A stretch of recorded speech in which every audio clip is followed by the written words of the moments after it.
बोलिए शनिदेव महाराज की जय। बोलिए परम पूज्य गुरुदेव मनु भैया जी की जय। जय शनिदेव। जय। नमस्कार, आपका स्वागत है खास मुद्दे की खास पड़ताल के साथ। मैं सुशील सियाग फिलहाल गुरुग्राम शनि धाम ट्रस्ट से आपके साथ लाइव जुड़ गया हूं और आपको कई दिनों से हमारे चैनल के माध्यम से लगातार वीडियो देखने में मिलने लग रही है। लगातार हम पड़ताल करने लग रहे, एक देशी पड़ताल जो हम नाम देते हैं, किसी भी चीज की पड़ताल करते हैं, उसके अंदर तक जाने की कोशिश करते हैं। कल के दिन एक ऐसी चीज हमने देखी यहाँ पर इस हवन के अंदर, इस शनि धाम के अंदर, एक ऐसे इंसान जज साहब जो लोगों के जो फैसले करते हैं, बड़े बड़े भगवान रूपी होते हैं जज साहब, वो यहाँ पर हवन करने लग रहे थे। मनु भैया से सीधे डायरेक्ट बात करेंगे, तीखे सवाल करेंगे। क्या मनु भैया यहाँ हवन करते हैं ठीक उसी तरह से प्रभाव जज साहब करने लग रहे थे? क्या वो भी इसी तरह से प्रभाव पड़ता है उनके हवन करने से? मनु भैया जी, आपका स्वागत है खास मुद्दे पर और आवाज हरियाणा पर। आपको लोग लाइव देख रहे हैं। आवाज हरियाणा की और खास मुद्दे पर, खास मुद्दे एक बार फिर से मैं उनका स्वागत करता हूं शनि धाम में। और मैं तो चाहता हूं ये शनि धाम में हमेशा मंडराते रहें, क्योंकि जो चतुर्थ स्तंभ है वो मीडिया है और मीडिया जो है वो हमेशा पक्ष दिखाती है, कभी विपक्ष भी दिखाती है, लेकिन खास मुद्दे और आवाज हरियाणा की जो है वो अच्छी बारीकी से पड़ताल करती है। क्योंकि कहीं भी आप जाते हैं, जब तक वहां 10-20 बार नहीं जाते तब तक वहां का पता नहीं चलता, भेद खुलता नहीं है। क्योंकि हम जिस विषय को देखते हैं और जब तक हम उस विषय में पारंगत नहीं होते या उस विषय के अंतर तक नहीं जाते, तब तक हमें पता नहीं चलता है कि उस स्थल पर होता क्या है आखिरकार। देखिए, जैसे दिल्ली में अभी पीछे कई घटना हुई, जैसे बच्चे जहां पर जो है पानी में डूब के गुजर गए, जब वहां जाया गया तो बच्चों की परेशानी का पता चला, और जब वहां मीडिया 2-4 दिन पड़ी रही तब मीडिया को पता चला कि यहाँ पर कितनी ज्यादा इस बदहाली है और बच्चे कैसे कैसे 20-20 हजार रुपए के एक कमरा लेकर गुजारा कर रहे हैं, और वो उनको महीने का 40,000-50,000 रुपए खर्च करना पड़ रहा है अपनी पढ़ाई करने के लिए। तभी वो समस्याएं उजागर हुई। आप यहाँ आए हैं, आप यहाँ बारीकी से रहेंगे, देखेंगे कि मनु भैया क्या क्या करते हैं, पूरी दिनचर्या देखेंगे, अंदर तक देख के आएंगे, कहाँ बैठते हैं, कैसे रहते हैं, किससे एकांत में मिलते हैं, किससे बातें करते हैं और कैसे करते हैं, और उनका काम क्या होता है। और फिर लोगों से पूछताछ करेंगे, तभी आपको पता चलता है कि ये धाम कैसा है, या संसार के जितने भी धाम हैं उन धाम में और शनि धाम में भिन्नता क्या है, और वो धाम ये धाम कैसे अंतराल में है। आपका बहरहाल क्वेश्चन ये था, आपका क्वेश्चन ये था। कल जज साहब देखिए, मैंने हवन करते हुए अपने हाथ से करने लग रहे थे।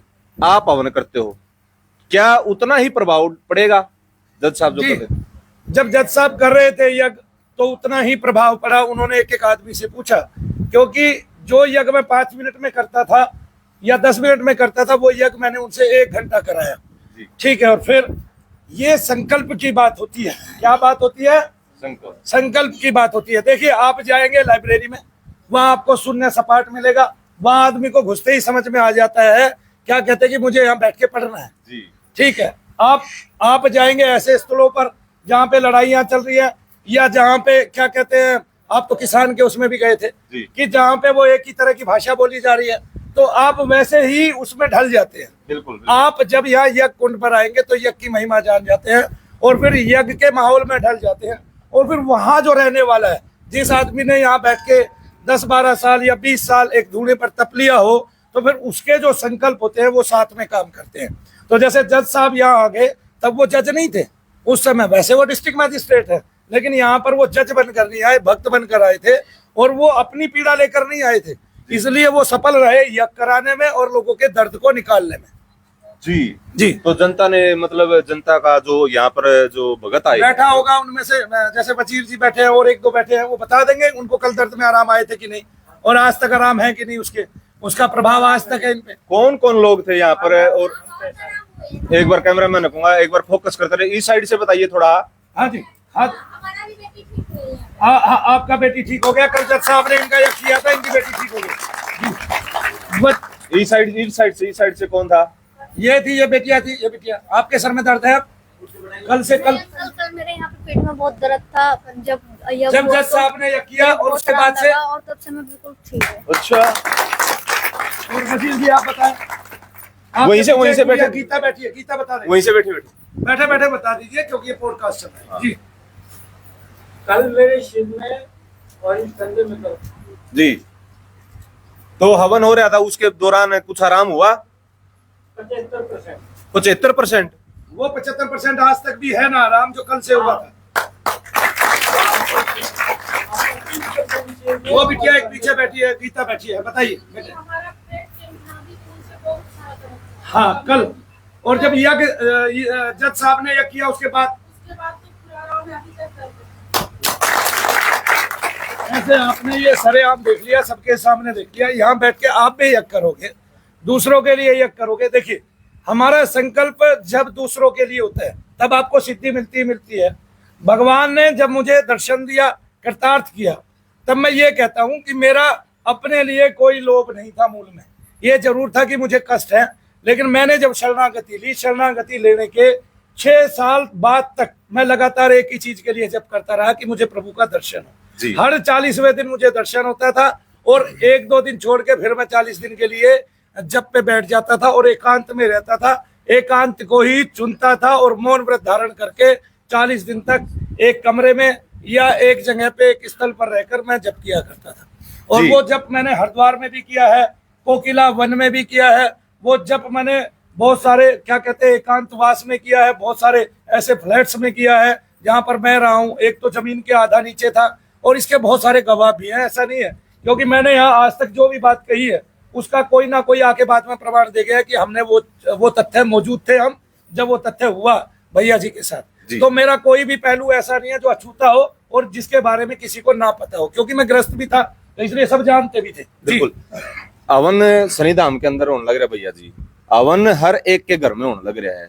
क्या इस हवन और घर में जो हवन होने लग रहा है, चाहे वो दूसरे ही देश में हो चाहे हमारे देश के कोई भी कोने में घर में होने लग रहा है, उस हवन में और इस हवन में क्या फर्क है?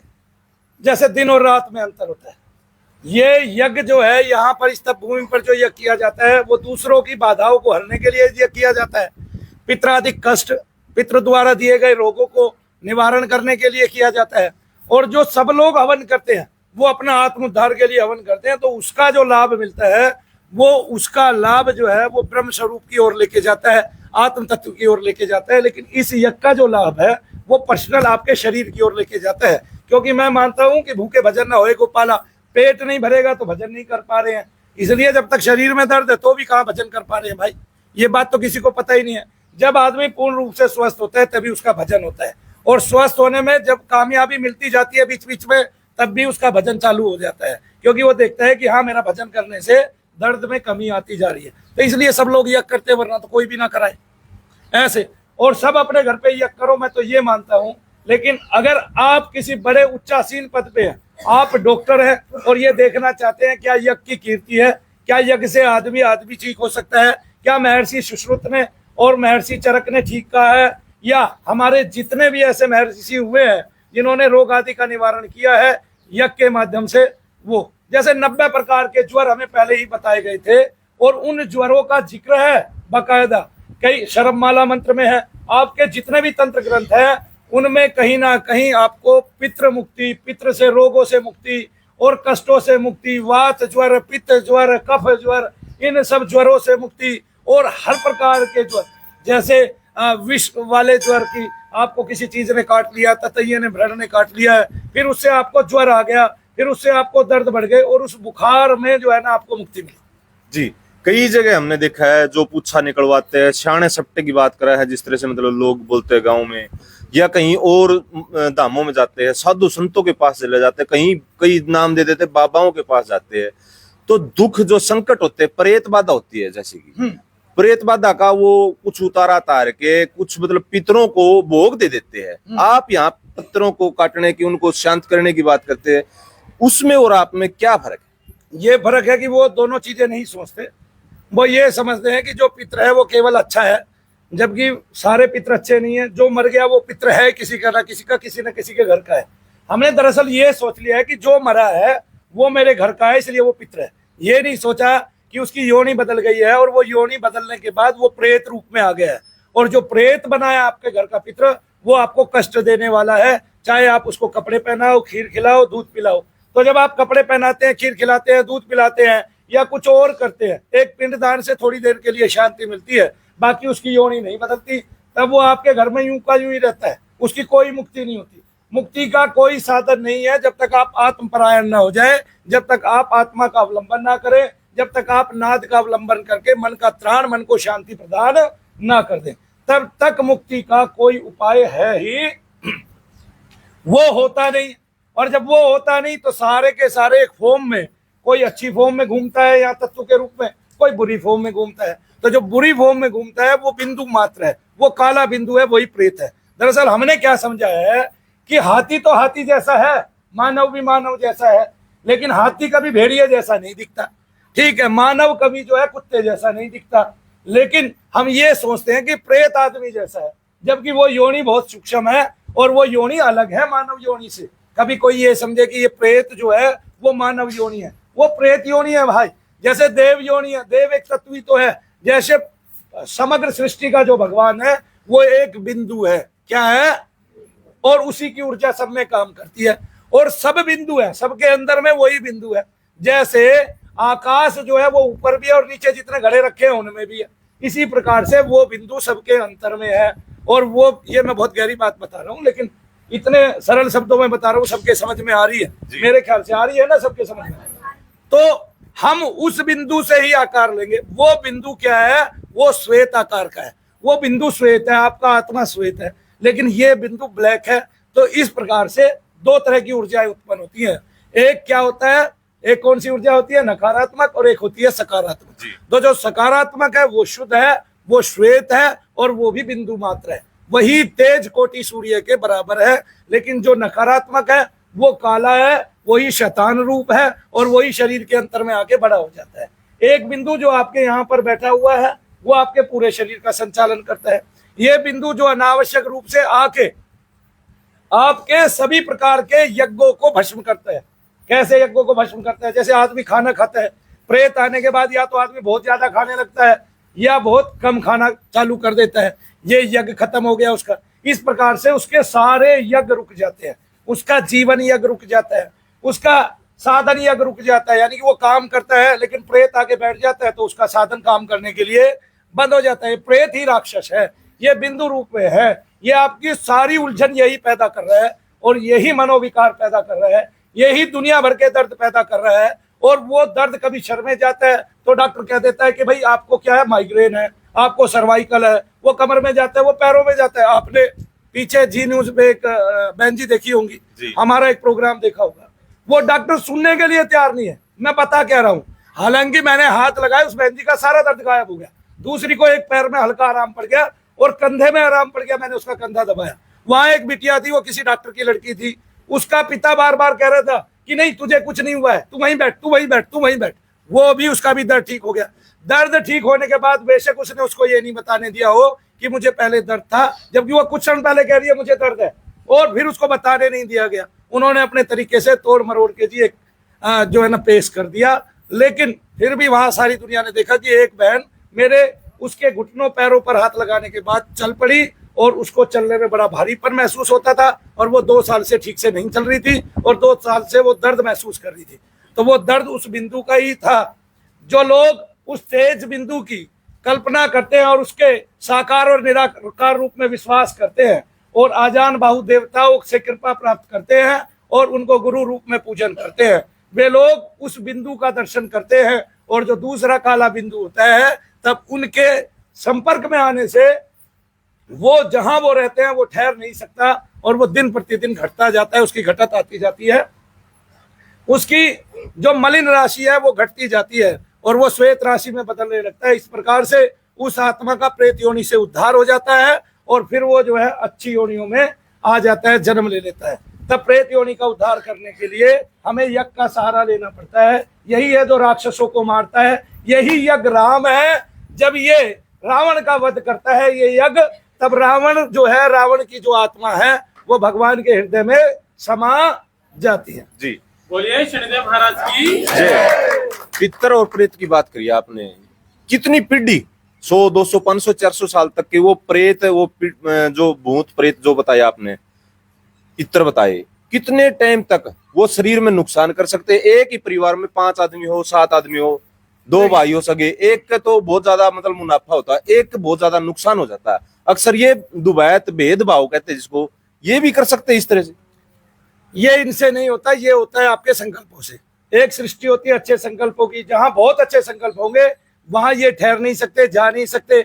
या जहां पे जो है ना तांत्रिक क्रियाओं का सहारा लिया जाएगा वहां भी ये ठहर नहीं सकते, जा नहीं सकते, क्योंकि वहां पे इनको पीड़ित किया जाता है, दंडित किया जाता है। आपने अभी भी ऐसे तांत्रिक देखने को मिल जाएंगे जो चप्पल यहाँ मारेंगे और शरीर के अंदर प्रेत जो है वो चिल्लाएगा। ऐसा भी आपने बहुत जगह देखा होगा। तो वो मंत्र शक्ति ऐसी होती है कि जो उस प्रेत को वहां बांध देती है। जैसे हम यहाँ यज्ञ करते हैं वो अंदर में कटता है, कितनी बड़ी बात है। तो इस तरह से तांत्रिक भी करते हैं, क्योंकि तंत्र की बहुत सारी क्रियाएं ऐसी हैं। और जो हमारे आगम निगम के तंत्र ग्रंथ है 84, उनमें तो कम से कम 60 ग्रंथों में, 20 ग्रंथों में तो आत्म संबंधी आत्म विषयक बातें दी हैं, लेकिन 60 ग्रंथों में प्रेतादिकों के निवारण के लिए, मारण के लिए, उच्चाटन के लिए, विद्वेषण के लिए और उनके वश्याकर्षण के लिए ये सारी की सारी भूमिका भगवान शंकर ने माता उमा को, शक्ति को बताई है। और वो सारा का सारा हम पढ़ते हैं, लिखते हैं और लोग करते हैं, उसको साकार रूप में जीवंत करते हैं। आज भी ऐसे बड़े बड़े पंडित, विद्वान और विद्वजन हैं जो माताओं की यानी कि 10 महाविद्याओं की भी भक्ति करके इस तरह के तंत्र ग्रंथों से सार सार निकालते हैं और इस तरह के कृत्य करके दिखा देते हैं, अच्छे भी, सुकृत्य भी और कृत्य भी, बुरे भी। भूत प्रेत कहाँ रहते हैं, क्या खाते हैं, क्या पीते हैं, किस तरह से पता चलता है इंसान को तेरे अंदर भूत है, प्रेत है, कब पता चलता है? देखिए, आप जो है भगवान की, ईश्वर की सृष्टि है। आप जो जो भगवान का नाम लेने लगते हैं तो आपको अच्छे स्वप्न आने लगते हैं। बुरे स्वप्न का आना ही आपके अंतर में या आपके ग्रह में कोई राक्षसी प्रवृत्ति का होना है, यानी कि आपके शरीर में, आपके घर में कोई ना कोई तत्व ऐसा ठहरा हुआ है जो मलिन है। और पितृ हमेशा क्या करते हैं, ये द्वेष नहीं करते हैं, भेदभाव नहीं करते हैं। अच्छे संकल्पों वालों में चलेंगे नहीं और बुरे संकल्प वालों में ठहरेंगे ही ठहरेंगे और उनके कार्य बिगाड़ेंगे। 2 भाइयों में से एक भाई दारू पीता है, एक नहीं पीता है, कितनी अच्छी बात है। 2 भाई हैं, दोनों सगे हैं, एक साथ उत्पन्न होते हैं, एक साथ रहते हैं, एक के विचार बड़े सात्विक हो जाते हैं। जैसे आप फिल्में भी देखते हैं, आपने काला गोरा देखी होगी और भी कई फिल्में ऐसी देखी होंगी। ये सारे विषय, ये सारी कहानियां तभी बनाई जाती हैं जब एक घर में ऐसे लोग होते हैं, ऐसे प्राणी होते हैं। कई बार क्या होता है, पति दुराचारी होता है लेकिन पत्नी इतनी सदाचारी होती है कि वो भगवान का भजन करती है दिन रात, और पति दुराचारी होता है। कई बार पत्नी दुराचारी हो जाती है और पति जो है भगवान का भजन करता है दिन रात। इस तरह से ये तब क्या होता है कि किसी के घर में, जिसके घर में ये चीज ठहर जाती है, 5 भाइयों में से एक के घर में ठहर गई, अब उनके सारे कार्य रुक जाते हैं, उनके शारीरिक कष्ट बढ़ जाते हैं, शारीरिक रोग उत्पन्न हो जाते हैं, उनको तरह तरह के ज्वर उत्पन्न हो जाते हैं। प्रेत भी कई प्रकार के ज्वर आपको देता है, उसका भी हमारे ग्रंथों में वर्णन है। और जो प्रेतादिकों से ज्वर होते हैं वे बिना जप के जाते नहीं, बिना झाड़े के, जिसको बोलते हैं कि सर पे हाथ रख के कोई झाड़ा लगा दे। झाड़ा लगाने का मतलब ये था कि आदमी का दिमाग बटा रहे अगरबत्ती में, धूप बत्ती में या उस झाड़ू में जो वो झाड़े से लगा रहा है, और उसके बदले जो उसने 2-4 मिनट क्रिया की, उसमें जो नाम लिया भगवान का, वही झाड़ा है और उस भगवान के नाम से उसका ज्वर कम होता चला जाता है। जय शनिदेव जी। बहरहाल सुशील जी, मैं चाय का घूंट हाँ बिल्कुल, साथ के साथ ले सकते हैं भैया जी चाय। हाँ बिल्कुल ले चाय सकते, पीने नहीं देंगे, आप लगातार बोलते चले जाते हैं भाई। हाँ बिल्कुल ले सकते हैं। मुझे मनु भैया भी साथ के साथ वीडियो के अंदर चाय पीते रह गए, कुछ आपको भगवान मिलते हैं, आप लौका लगता मैं भी परेशान हूं। जी जी जी भैया जी, जैसे हर घर में अपने देवी देवताओं की पूजा करते हैं और अपने पितरों की करते हैं, भोग देते हैं, कोई कपड़ा देता है, कोई अमावस को मानता है, कोई किसी दिन को मानता है। हाँ। किसी कारणवश उनसे कोई चूक हो जाती है, भूल हो जाती है कभी कभार, तो क्या उसका भी साइड इफेक्ट होता है, नुकसान होता है? अगर भाई हमारे पितर रूस गए, देवी देवता रूस गए या कोई और हो गया, इस तरह से नफा नुकसान भी हो सकता है, या मतलब पॉजिटिव वे में रहेगा? घर में भी कोई बिगड़ा हुआ बच्चा है वही रूसता है, जो सुधरा हुआ है वो कभी रूसता नहीं। अगर आपके पितर सुकृत है, अच्छे है, साफ है, स्वच्छ है, श्वेत रूप धारण किए हुए हैं, श्वेत गोले के आकार में है, तो वो ना कभी रूसेंगे ना कभी नाराज होंगे। ये रूसेंगे वही जो प्रेतादिक योनियों में पड़े हुए हैं और जो कष्टदायी योनियों में है। प्रेत खाता क्या, आपने बीच में ये पूछा था। तो जो प्रेत की असली खुराक है वो क्या है, वो गंध है केवल। जैसे देवताओं को सुगंधी प्रिय है, ऐसे प्रेत केवल दुर्गंधी को धारण कर सकता है। खार उसकी खुराक है, खून में, रक्त में खार होती है, इसलिए वो खून भी पीता है शरीर के अंतर में बैठ के।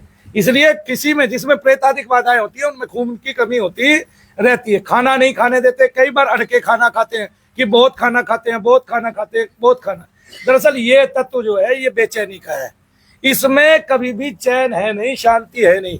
अशांति का तत्व है, क्रोध का जो तत्व है, अग्नि तत्व जो है, वायु के साथ मिलके इन द्वि तत्वों के साथ आदमी प्रेत योनि में भटकता है, क्योंकि उसके संकल्प बहुत है, उसकी इच्छाएं बहुत है, वो पूर्ति होती नहीं और वो उन्हीं इच्छाओं को लेके मरता है। जैसे आदमी में जिसमें काम की इच्छा होती है, वो कितना ही काम कर ले, कितना ही काम में चला जाए, रक्त हो जाए, अनुरक्त हो जाए, वो उतना बढ़ती जाती है, वो कभी घटती नहीं है। तब मृत्यु के उपरांत भी आदमी को प्रेत की योनि मिलती है और उस योनि से वो सदा दुखी रहता है, कष्टदायी रहता है। जी, कई जगह हमने देखा भगवत कथा करा लेते हैं। क्या एक साल में भगवत कथा कराने से पितृ दोष, प्रेत दोष है वो खत्म हो सकते हैं? क्या उसको आनंद मिल सकता है या नहीं मिल सकता है? पहले तो एक क्वेश्चन बहुत अच्छा है, तालियां बजाइए। मैं कहूंगा कि आप साल में भगवत कथा करा रहे हैं और भगवत कथा के जितने शिरोमणि इस भारतवर्ष में बैठे हैं, आज तक किसी शिरोमणि ने जब पहली बार भगवत कथा किसी ने किसी को सुनाई, राजा परीक्षित को सुनाई, किसने सुनाई थी? राजा परीक्षित ने सुनी थी ना। जन्मेजय को सुनाई थी, परीक्षित को सुनाई थी, परीक्षित को सुनाई थी सुखदेव जी। तब एक बड़े प्रेत का उद्धार हुआ, ऐसा ही ना जी, है ना। उस प्रेत का उस दिन नाम भी बताया था पंडित जी ने, धुंधुकारी, है ना। और उसके बड़े भाई थे, एक भाई थे उसके गोकर्ण, और गोकर्ण ने अपने भाई का उद्धार कराया, किसको? कथा को सुना के। अब घर के पित्र है, वो उनके घर का पित्र था। गोकर्ण के घर का पित्र कौन था? धुंधुकारी। तब उस कथा से पितरों का उद्धार हो गया। ये तो एक बात हो गई। आज कोई भी कथावाचक, ठीक है, आपके घर में दुनिया भर के आपके ही पितृ प्रेत बने हुए हैं, किसी एक घर का उद्धार करके दिखा दे, मनु भैया जी मान जाएंगे। एक घर का, एक घर का। तो जब कथावाचकों की श्रेणी ही नहीं बची, ठीक है, क्योंकि जो कथाएं होती हैं ना, तो उनका वो संकल्प होता है, उनका संकल्प केवल रुपया देखना होता है और कुछ होता ही नहीं है। जिस चीज के लिए पहले पैसे तय कर लिए जाते हैं, वो संकल्प ही निरा खराब होता है। देखिए, भगवान राम उत्पन्न नहीं हुए, दशरथ जी ने यज्ञ कराया, उस यज्ञ की महिमा पढ़िए। वेद व्यास जी क्या लिखते हैं? वशिष्ठ मुनि ने, अगस्त मुनि ने क्या किया कि सभी ब्राह्मणों को नगर नगर से बुला के पहले उनको क्या दिलवाया? गायें दिलवाई, अच्छे अच्छे व्यंजन खिलवाए, है जी। राजा दशरथ से उनके चरण पुजवाए, उनको प्रणाम कराया, दुनिया भर के वस्त्र दिए, अलंकार दिए, नहीं जी, हाँ जी। अपने लिए कुछ नहीं मांगा। और जब अपने लिए कुछ नहीं मांगा, तब दशरथ जी को तो पता है कि इन्होंने मेहनत की है, तब उन्होंने चलते हुए उनको दे दिया। लेकिन आज क्या ऐसे लेते हैं बिना मांगे? आप बताइए। एक गाने वाला है, वो स्टेज पे चढ़ा हुआ है, उसने पहले तय कर लिया। एक मनु भैया ही तो हैं जो ठीक करने का कुछ तय नहीं करते, बाकी तो सब तय कर लेते हैं। बाकी तो सब तय कर लेते हैं। आप करौली कानपुर में चले जाइए, 2.5 लाख तय है, 1.5 लाख तय है, 2 लाख तय है, 5 लाख तय है, 4 लाख तय है, ठीक है। आप रुद्राभिषेक कराइए, 21,000 तय है, 31,000 तय है। तो जो ये तय करने वाले हैं, इनसे कभी किसी का उद्धार नहीं हुआ, क्योंकि इनका अपना खुद का उद्धार आज तक नहीं हुआ और ना कभी होगा। तो दूसरों का कैसे कर देंगे? नहीं समझे। एक कथावाचक ये कहते कि मैं ये प्रेत निकाल दूंगा, निकाल के दिखा दो, मैं मान जाऊंगा, मैं भेजता हूं आदमी को, यहां से किसी कन्या का भला हो जाएगा। और जितनी कथाएं आज तक हिंदुस्तान ने कराई है, कई करोड़ कथाएं हिंदुस्तान करा चुका है, किसकी? और इतने प्रेत भी नहीं है धरती पे जितनी कथाएं हिंदुस्तान करा चुका है श्रीमद् भागवत की, और उनका आज तक उद्धार नहीं हुआ। वे सारे लोगों के अंतर में चले गए। उन राक्षसों ने इतना सा आकार था बिंदु रूप में, और पूरा बड़ा आकार धारण कर लिया। जैसे आपकी आत्मा ने शरीर को ग्रहण कर लिया, ऐसे उसने ग्रहण कर लिया, और ग्रहण करके ऐसे दोनों हाथ उठा के हा हा हु करते हैं और बल दिखाते हैं।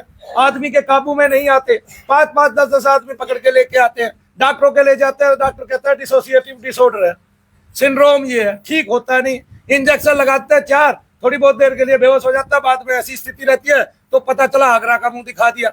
तो प्रेत आदि को ना मानने से हमारी जितनी क्षति हुई है, किसकी? हिंदुओं की जितनी क्षति हुई है, सनातनियों की जितनी। देखो, मुसलमान मानते हैं प्रेतादिकों को, जाके दरगाह पे पड़ जाते हैं। डॉक्टरों के कब मिलेंगे आपको? कहाँ ज्यादा मिलेंगे?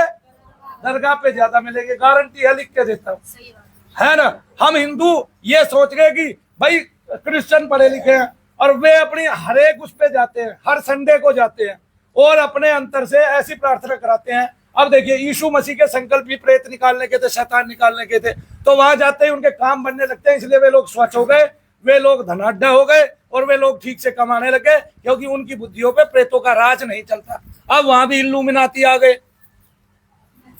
ना, वहां भी एक परंपरा आ गई प्रेतों से काम कराने की। वो इल्लुमिनाती जो है वो दूसरों के दिमाग पे कब्जा कर लेते हैं, बुद्धि को बांध देते हैं, व्यापार बांध देते हैं।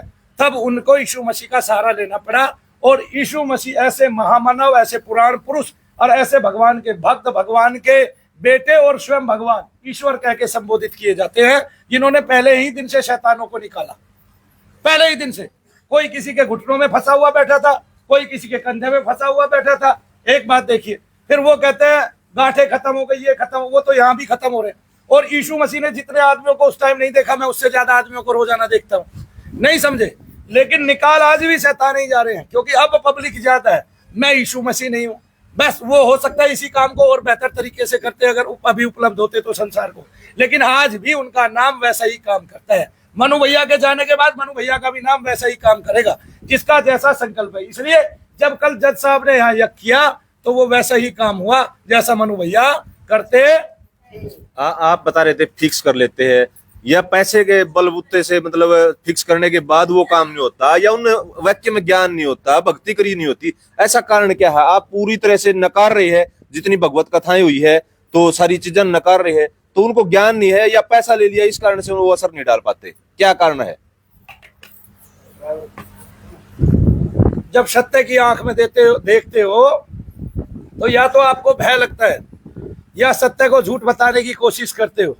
झूठ बताने से सत्य असत्य हो नहीं जाता, क्योंकि सत्य तो एक दिन अपने आप को दिखाई देगा।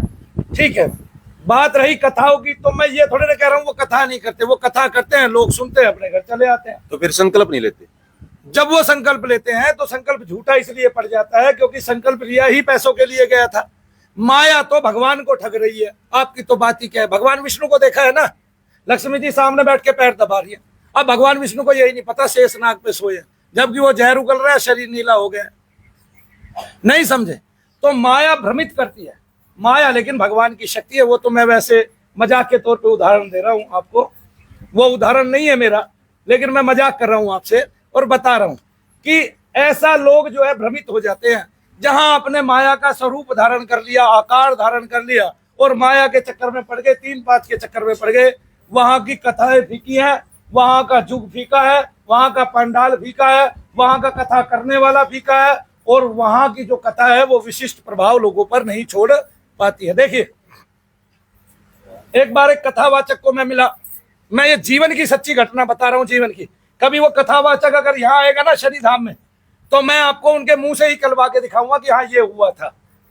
मैं भक्ति करता था, मेरे ताऊ जी ने एक बार मुझे बोला, बेटे आप मोटरसाइकिल पे मुझे गांव के परली तरफ छोड़ाओ, वहां एक महात्मा आए हुए हैं, वो श्रीमद् भागवत की कथा कर रहे हैं। तो मैं उनको 3 दिन तक लगातार छोड़ने गया। जब पहला दिन था तो क्या हुआ कि मैंने देखा, मुझे एक सामने गोला दिखाई दे रहा है, ठीक है जी, और उस गोले में कौन बैठे हुए हैं, कौन खड़े हुए हैं, मैं बताता हूँ। उस गोले में कौन खड़े हुए हैं? विवेकानंद जी महाराज। अरे भाई, वो कथावाचक घुंघराले बालों वाला है, सांवला है, और मुझे कौन दिखाई दे रहे हैं उनके पीछे? विवेकानंद जी महाराज। अगले दिन मैं गया तो अशोक वाटिका का वर्णन था, वहां बैठ के सीता माता रो रही थी। क्या कर रही थी? रो रही थी। वो सीता माता कम रो रही थी, वो ज्यादा रो रहा था कथावाचक। और जैसे उसका गला रुंध गया और उसके बाद से वो कुछ देर कथा नहीं कर पाया। वो आंसू नहीं पूछ रहा था, जैसे किसी का लाल मर जाए और फिर उसका गला रुंध जाए और रोना उसका सूख जाए, वो दहाड़े मार रहा था, जैसे उसमें सीता वाला भाव आ गया। तो उस दिन मेरे को कौन दिखाई दिया? रामकृष्ण परमहंस उनके पीछे और माता शारदा। तो मैं पूरी कथा में टिकता नहीं था, रुकता नहीं था। मुझे उस दिन एक बात का भी पता चला कि जैसे उनका सिंहासन है, वे ऐसे बैठते हैं, ऐसे पढ़ते हैं, सामने दिखाई देता है तो एक तख्त आगे लगा रहता है, पीछे कुर्सी बिछी रहती है, महात्मा कुर्सी पे बैठते हैं।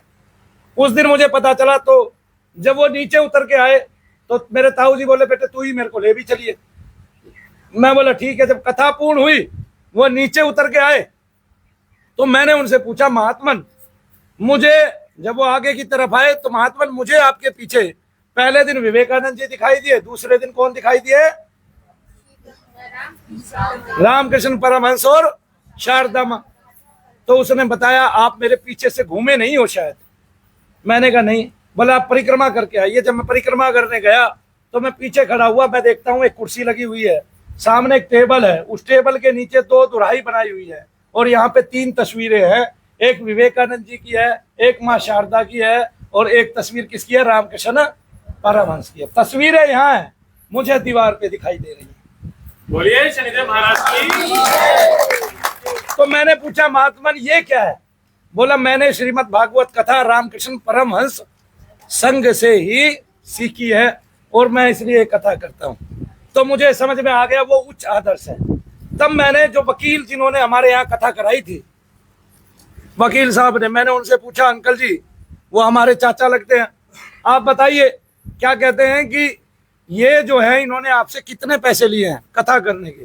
बोला बेटे देखो मैं बताऊं ना, ये तो जो है मैंने अलग से बुक किए हैं जो 7 सामान वाले हैं और ये कथा करने वाले अलग है, इन्होंने मुझसे 1 पैसा नहीं लिया। अब मैं कैसे मानूं कि 1 पैसा नहीं लिया कथा करने वालों ने? खैर जी, तो ये प्रसंग उस दिन उसने सीता माता का कहा, तो दोनों ही कथाएं करने में माहिर होते हैं, पारंगत होते हैं, तो दोनों ही प्रसंग सुनाते रहते हैं वो, श्रीमद् भागवत का भी और रामायण का भी। ऐसे करते हैं, क्या करते हैं?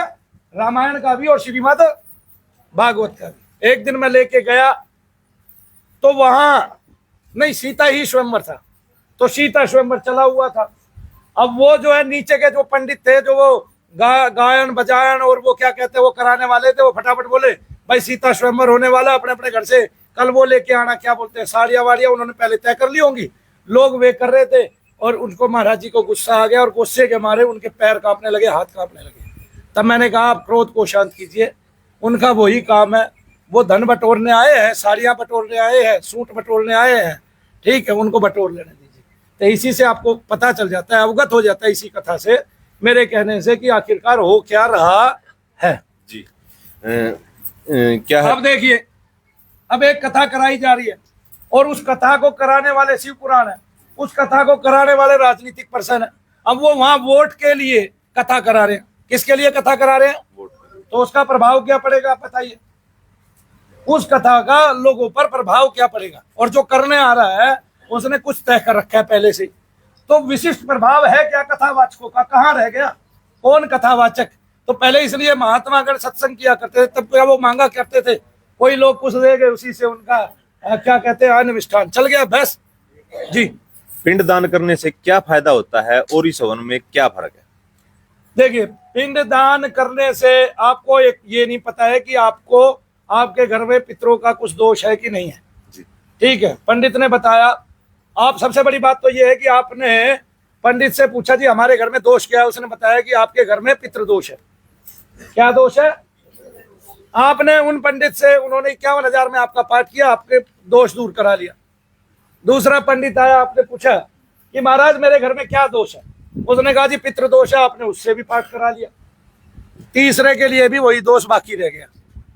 जीवन निकल जाएगा, आपका पितृ दोष खत्म नहीं होगा, आपका मांगलिक दोष खत्म नहीं होगा, और आपका जो 50 साल पहले एक महात्मा ने काल सर्प योग गठित किया था, वो योग कभी भी वो नहीं होगा, खत्म नहीं होगा। क्या करोगे भाई जब ये खत्म ही होने पे नहीं आएंगे? आपने यज्ञ कराया, पिंड दान कराया, पिंड दान से मैंने कहा शांति मिली, मुक्ति तो नहीं मिली। मुक्ति कब मिलेगी? जब लगातार उस आत्मा के नाम का जप करेंगे। पिंड दान कितनी देर में हुआ? 4 घंटे में। आप आ गए घर में वापिस, आपको संतुष्टि मिल गई। आपको पता ही नहीं है 4 घंटे का काम ही नहीं था, आपको पता ही नहीं है 11 से 12 दिन का काम था, और वो भी उत्तेजना का काम नहीं था, सरलता का काम नहीं था। मैं तो यही देखता हूँ, मेरे यहाँ यज्ञ करने आते हैं लोग, मैं कहता हूँ आप शाम तक यज्ञ कुंड के पास बैठिए, और वो इस यज्ञ कुंड के पास ही नहीं बैठते, वो समीधा डालने में ही इतनी जल्दी करते हैं जैसे उनको कहाँ जाना है। फिर तब भी मैं फल दिलाने में सक्षम हो पा रहा हूँ, जबकि लोग जल्दी करते हैं। तब जो ठहरेगा, जो विश्वास करेगा और आत्मविश्वास के साथ यज्ञ करेगा, उसका तो काम बनेगा ही बनेगा। वो सफलीभूत होगा अपने काम में हर हाल में, अपने रोगों को नदारद करने में हर हाल में। क्यों? क्योंकि मेरा मकसद ही वो है, मेरा संकल्प ही वो है। तो एक अच्छा संकल्प जो होता है सुशील जी, किया जाता है आदमी के द्वारा, वही कामयाब होता है। ये जितने भी आप आज उपकरण देख रहे हो, आप फोन देख रहे हो, माइक देख रहे हो, ये किसी के अच्छे संकल्प हैं जो काम कर रहे हैं हमारे इंस्ट्रूमेंट के रूप में, उपकरणों के रूप में। पंखा देख रहे हो, ये अगर कोई इतने अच्छे संकल्प नहीं करता तो वो वहां तक पहुंच नहीं पाता। आज रोबोट देख रहे हो, दुनिया भर की चीजें देख रहे हो, सीसीटीवी कैमरा देख रहे हो, सब जगह ऑनलाइन निगरानी देख रहे हो, हेलीकॉप्टर देख रहे हो, हवाई जहाज देख रहे हो। ये किसी के अच्छे संकल्प हैं जो इस रूप में काम कर रहे हैं, मानव की मदद कर रहे हैं। जी जी, ऐसा कौन सा रास्ता है जिससे भूत प्रेत जो पितर है उससे डर इंसान को न लगे? ऐसा कौन सा रास्ता है? देखो मैं तो पहले ये कहता हूँ, जो इनसे नहीं डरता, ठीक है ना, जैसे एक शराबी किसी से नहीं डरता ना, उसमें दम भी नहीं होता, लेकिन वो डरता भी किसी से नहीं, ठीक है ना, आए ना समझ में, तो वो वहां पर बैठ के खड़ा होकर प्रधानमंत्री, राष्ट्रपति सबको गाली दे देता है और कोई उसमें ध्यान भी नहीं देता। सब एक बात सोचते हैं, पी रखी है ससुरे ने, एक ही तो बात सोचते हैं, होता है कि नहीं होता है। जैसे एक पीछे एक महात्मा आ गया, बन के महात्मा हूँ, लाल चोला पहन लिया उसने, वो स्वामी ओम था, है जी, वो सबको गाली देता था। वो रोज कहता था इसको मैंने प्रधानमंत्री बनाया, इसको मैंने राष्ट्रपति बनाया, ये मेरी सलाह के बिना कुछ नहीं कर पाते, ये नहीं कर पाते। वो चले गए, मर गए शायद, ठीक है ना।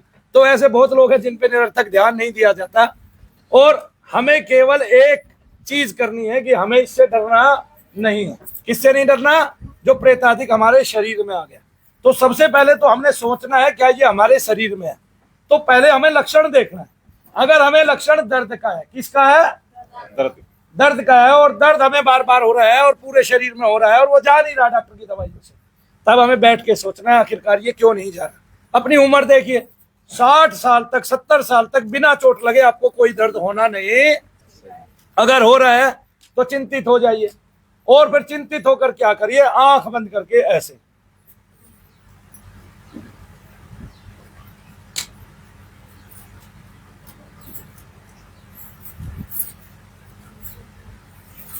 तस्वीरों को साथ के साथ शेयर करते रहे। आप सनी धाम गुरुग्राम से लाइव जुड़ रहे हैं, जितने साथी देखने लग रहे हैं खास मुद्दे के माध्यम से और आवाज हरियाणा से, साथ के साथ आप कमेंट भी कर सकते हो और तस्वीरों को शेयर जरूर करते रहे।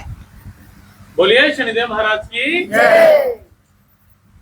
मैंने एक बहुत बड़े मंत्र का 3 बार मानसिक उच्चारण किया। ऐसे आप ओ छोटे मंत्र का ओम नमः शिवाय ओम, और या फिर ओम हम पवन नंदनाय स्वाहा ओम, ओम आगे लगाए, ओम पीछे लगाए। और एक बात आजकल बड़ा मिथक है, बहुत सारे गुरु महाराज भक्त जो है वो ऐसे बोलते हैं कि मंत्र बिना दिए गुरु के काम नहीं करता। ठीक है, इस संसार का एक ही गुरु है, याद रखना, भगवान शंकर। वो सबकी आत्मा में रमण करते हैं। जिस ग्रंथ में जो जहां लिखा हुआ है एज इट इज, उस ग्रंथ को सत्य मानकर, अपने सनातन को सत्य मानकर उस मंत्र को ग्रहण कीजिए, वो फलित होगा ही होगा। बशर्ते आपकी शर्त ना हो धन की, आपकी आशा ना हो, केवल भगवान से मिलन की आशा हो, तब आपको उसकी धाराएं मिलेंगी। आपको बार बार स्फुरण होगा, स्पंदन होगा, और आपको कभी कुछ उछलता महसूस होगा, कभी कहीं उछलता महसूस होगा शरीर में, और वो दर्द रहित होगा और आपका शरीर हल्का होता चला जाएगा। आप मानसिक जप कीजिए 15-20 मिनट, आप देखिए आप फूल की तरह हल्के हो गए। ये मानसिक जप ऐसा लाभ देता है। और जिनको प्रेताधिक बाधा है, तब अगर वो मानसिक जप करता है तब उसको दबाव पड़ेगा ही। इसलिए मानसिक जप करें अपने आप को ठीक करने के लिए भी, ताकि आपको पता चलता रहे अभी आपको कितनी बाधा है। जब मानसिक जप करेंगे तो आपको पता चलेगा मुझे अभी रोग बाकी है। उससे ये भी पता चल जाएगा जो शनि धाम में बैठे हुए हैं कि आपको अभी रोग बाकी है, और रोग बाकी नहीं है उसके लिए भी आप जप कर सकते हैं। तो उसको और रोग को चेक करने के लिए भी जप कर सकते हैं। आदमी भारत का सनातनी हिंदू पढ़ा लिखा होने के कारण क्या सोचता है कि वो ही जैसे पढ़ा है, उसके अलावा ना तो कभी क्रिश्चियन पढ़े, ना कभी मुस्लिम पढ़े, ना कभी बौद्ध और जैनी पढ़े, और ना कभी सिख पढ़े। उसके अलावा कोई पढ़ा लिखा नहीं है, हिंदुओं ने ये मान लिया है। ठीक है, हालांकि उसमें से कई धर्म, कई स्तर अलग हो गए हैं, और वो लोग जो अलग हो गए हैं उनके भी बहुत सारे देश बन गए। जैसे महात्मा बुद्ध से बहुत सारे देश बन गए हैं। आज बहुत सारे देशों में वो ही अध्यात्म पढ़ाया जाता है। कई कंट्रीज में तो 12वीं क्लास के बाद 1 साल तक महात्मा बुद्ध को ही पढ़ाया जाता है। तब ध्यान की बारीक पत्तियां सिखाई जाती हैं, और जो आपका सुषुम्ना मार्ग है उसमें, या जो आपके 6 चक्र हैं उनमें जो देवियां बैठी हैं, डाकनी, शाकनी, हाकनी, काकनी, राकनी, लाकनी, इनके ध्यान सिखाए जाते हैं। और इनके बीज मंत्र लम वम शम हम ये सिखाए जाते हैं। तब वो वहां वो 1 साल तक साधन करता है, फिर वो देश की रक्षा में जाएगा, वो डॉक्टर बनेगा, वो इंजीनियर बनेगा, वो वहां बाद में निर्णय करता है। इसलिए हर देश में उसका धर्म होना चाहिए ही। मेरे देश में सनातन धर्म है और वो इतना उत्तम है कि वो सब धर्मों की सबसे गहन सूक्ष्म वैज्ञानिक प्रणाली को सिद्ध कर चुका है अपने ऋषि मुनियों के माध्यम से। दर्शन शास्त्र यहाँ की देन है, ठीक है जी, भूगोल शास्त्र यहाँ की देन है, समाज शास्त्र यहाँ की देन है, राजनीति शास्त्र यहाँ की बहुत अच्छी देन है। हमारे यहाँ ना तो राजनीति में मलिनता थी, अंग्रेज यहाँ आए, उन्होंने जैसे कुचल डालने की राजनीति की, लेकिन हमारे यहाँ अगर कोई आदमी किसी पे शासन भी कर रहा है, किसी ने अपने 4 नौकर भी रखे हैं, तो वो उनको कुचलना नहीं चाहता, वो चाहता है कि इनका उद्धार हो, इनका मुक्ति हो। ऐसे ही मैंने देखा एक कंपनी है, वो कंपनी 2 साल तक बंद हो गई थी। उस कंपनी का नाम क्या है? टॉप्स। नाम सुने, क्या नाम है? टॉप्स।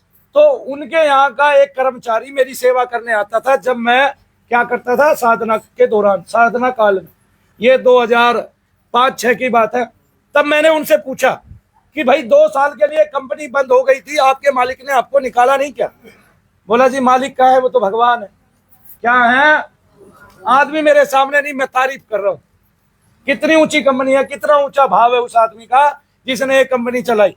और ये कंपनी 2.5 साल तक बंद रही, 2-2.5 साल तक एक भी मजदूर को बाहर नहीं निकाला गया। और उस आदमी ने क्या कहा कि मेरे मालिक नहीं है, भगवान है। मैंने पूछा कैसे?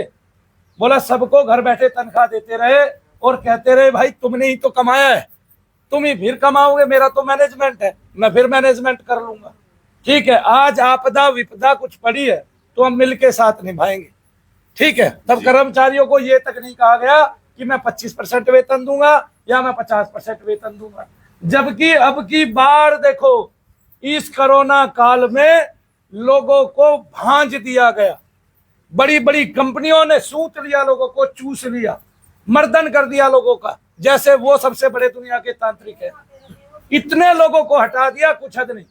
एक कंपनी का आदमी मेरे पास आता है, और मैं नाम भी बताता हूँ, जेसीबी कंपनी का आदमी मेरे पास आता है, 3 लाख रुपए तनख्वाह थी उसकी, वो इंजीनियर था, बड़ा इंजीनियर था, 60,000 रुपए तनख्वाह कर दी गई उसकी, और फिर उसको वहां से निकाल के वहां भेज दिया गया। ठीक है, मनु भैया जो कहते हैं, बेबाक होकर कहते हैं, मुंह पर कहते हैं, वो उनके अनुभव है, उनके निजी आदमियों के अनुभव है, और वो लोगों ने उनको खुद बताए हैं, वो लोगों के बीच में रहे हैं। हम ग्रस्त भी हैं, हम भगवान के श्रेष्ठ भक्त भी हैं, और श्रेष्ठता इसलिए जाहिर करते हैं क्योंकि हमने एक ग्रंथ लिखा हुआ है जिसमें भगवान ने स्वयं अपनी बहुत सारी स्तुतियां शनिदेव महाराज की, आज तक की वर्ल्ड में, पूरे विश्व में सबसे ज्यादा स्तुतियां शनिदेव महाराज ने हमारे इस लेफ्ट हैंड से यानी कि वाम हस्त से लिखाई है, विरचित है। ठीक है, हालांकि हम किसी अन्य महात्मा की तरह ये कहना नहीं चाहते थे, लेकिन आज आपको बता देते हैं। लेकिन जो लोग आते हैं, जो न्यूज वाले आते हैं, आपकी तरह तो वे आते नहीं कि ठहरे देखे क्या हो रहा है क्या नहीं हो रहा। यज्ञ कुंड पे बैठ के यज्ञ ही नहीं दिखाते, ठीक है, और वहीं से नाटक का प्रपंच रच के आते हैं कि हमें बेहोश होना है, हमें गिर जाना है, हमें ये काम करना है, हमें इनको गिराना है किसी भी तरह, और शाम दाम दंड भेद। ठीक है, नीचता दिखानी ही दिखानी है, लेकिन सत्य सत्य है, सत्य को आप झुकला नहीं सकते। सत्य आपके सामने खड़ा हो जाएगा, जैसे ये खड़ी हो जाएगी सत्य के सामने। हाँ ठीक है, तो तबीयत ठीक है? कैसे ठीक हुई? मैं आप नहीं ठीक कर रही हूँ, आपकी तो क्या आप डॉक्टरों के यहाँ नहीं गए थे? क्या आप डॉक्टरों के यहाँ नहीं गए थे? गई थी, डॉक्टरों के भी गई थी, फिर क्या बोले? के पास भी गई थी। अब ये नास्ती कूदती फांदती थी, ठीक है, अब शर्माती है ये बात सोच के। नहीं तो वो माताएं बहनें जो यहाँ से ठीक हुई है वो सत्य ही तो है भाई, असत्य हो ही नहीं सकता। देखिए, मैं प्रेत ऋण, पितृ ऋण, ये दोनों उतारता हूँ, वो मेरा यज्ञ उतारता है, और आप दिन से ही आराम लेना चालू कर देते हैं। ठीक है, आराम ही आराम है। अगर किसी को पीड़ा भी महसूस हो रही है तो मैं ये जानता हूँ उसकी चीज कट रही है, उसको आराम पड़ रहे हैं, पीड़ा नहीं हो रही है। और अगर आपके घर में पितृ रूप में प्रेत रहते हैं तो आप जितनी खिचड़ी खिलाएंगे, जितने वस्त्र पहनाएंगे, जितनी खीर खिलाएंगे, तब वो उतना ही आपको कष्टदायी हो जाएंगे। ये ऐसे ही होगा जैसे एक पहलवान क्या खा रहा है, आपके घर में खीर भी खा रहा है और लठ भी आपको ही मार रहा है, इस तरह से। तो ऐसे होता है कि पहलवान खीर खा रहा है आपके घर का और आपको लठ भी मार रहा है, तब इस तरह से हालात बिगड़ते चले जाते हैं। और एक दिन ऐसा आता है उन पितरों के कारण हमारे दिमाग बंद जाते हैं, बुद्धियां स्तंभित हो जाती है, हम अपने में नहीं रहते, हमारे कंधों के वजन बढ़ जाते हैं, हमें अनंत अनंत उबाशियां आती है और हमारे भार बढ़ जाते हैं, हमारे सारे काम रुक जाते हैं। हम जब काम पे जाते हैं इतने बंध जाते हैं, इतने बंध जाते हैं, हमें महसूस ही नहीं होता। मैं ये कह रहा हूं इस सब्जेक्ट पे अभी इतना काम करने की आवश्यकता है, इतना काम करने की आवश्यकता है, कुछ हद है। क्योंकि बहुत सारे लोगों की पीड़ाएं उनकी पीढ़ी दर पीढ़ी की है, वे 3-3 पीढ़ी में इतनी गहरा चुकी है कि शायद भगवान उनको बचा ले किसी तरह। अगर वो लंबा समय इसमें व्यतीत करें, भगवान के नाम से लंबे समय तक उसी काम के लिए यज्ञ करें और उसी काम के लिए जप करें, उसी काम के लिए हवन करें और कुछ समय लगाएं अपने जीवन से, क्योंकि उनका सारा समय उन्हीं चीजों ने बर्बाद कर दिया है। जी भैया जी, कोई भी तांत्रिक किसी का कुछ भी ना बिगाड़ पाए, ऐसा संभव है? ऐसा क्या करें? ऐसा अपने बच्चे को बचपन से ही मानसिक जप करना सिखाए। हाँ गए ना, क्या करना सिखाए? मानसिक जप करना सिखाए और उनके संकल्प हो कि ये मैं मानसिक जो जप करता हूँ ये इसलिए करता हूँ ताकि मेरे शरीर में कोई नेगेटिविटी आ ना सके। तब भगवान वैसा ही सुरक्षा घेरा बनाएगा। नहीं समझे आप? क्या बच्चा बचपन से पढ़ाई करता है तो अगर उसको डॉक्टर की दिशा में जाना होता है तो वो क्या करता है भाई? 12th में क्या लेता है वो? 11th 12th बायोलॉजी और साइंस लेता है। और अगर उसको इंजीनियर बनना होता है तो क्या लेता है? मैथ्स लेता है। तो वैसे ही संकल्प रखने पड़ेंगे जैसा आपको काम करना है, इस तरह से। और इसको नकार नहीं सकते आप, झुटला नहीं सकते। यह दुनिया की सबसे बड़ी विधा है। 12 पुराणों में प्रेतादिकों का जिक्र है, आयुर्वेद के सारे ग्रंथों में प्रेतादिकों का जिक्र है और प्रेत उन्माद के बारे में लिखा हुआ है, प्रेत से होने वाले कष्ट और रोगों के बारे में लिखा हुआ है। यहां तक कि हमारे जितने भी तंत्र ग्रंथ है 64 के करीब, 20 को छोड़ दे 84 में से आगम निगम के जितने तंत्र मंत्र जितने ग्रंथ है 64 के करीब प्रेतादिकों के बारे में बताते हैं। 10 महाविद्याओं के प्रत्येक मंत्र से भी प्रेतादिकों का निवारण, मर्दन, मारण, उच्चाटन, वश्याकर्षण ये सब लिखा हुआ है और विद्वेषण। क्या भूत प्रेत पितर और तांत्रिक आदमी से ज्यादा ताकतवर होते? आदमी से ज्यादा ताकतवर ये तभी होते हैं जब हमारे संकल्प गिर जाते हैं। संकल्प उठा हुआ हो, हमें ईश्वरीय ऊर्जा की प्राप्ति हो, तब ये हमारे से डरते फिरते हैं।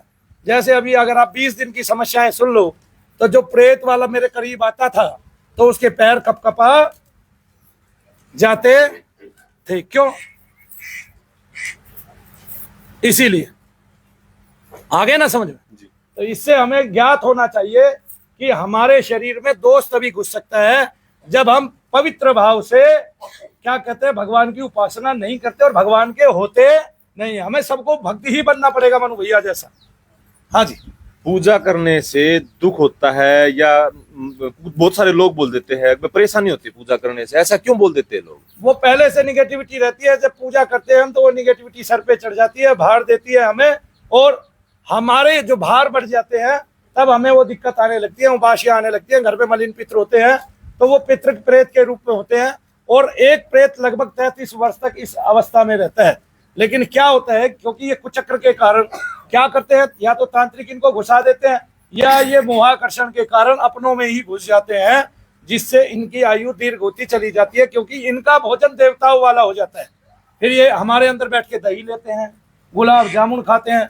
जो केवल खार खाता था, मलिनता खाता था, उसकी खुराक जब बदल जाती है तो जैसे कोई आदमी केवल गुड़ और दही खाए तो वो लंबा जीवन, दीर्घ जीवन जी सकता है। जी।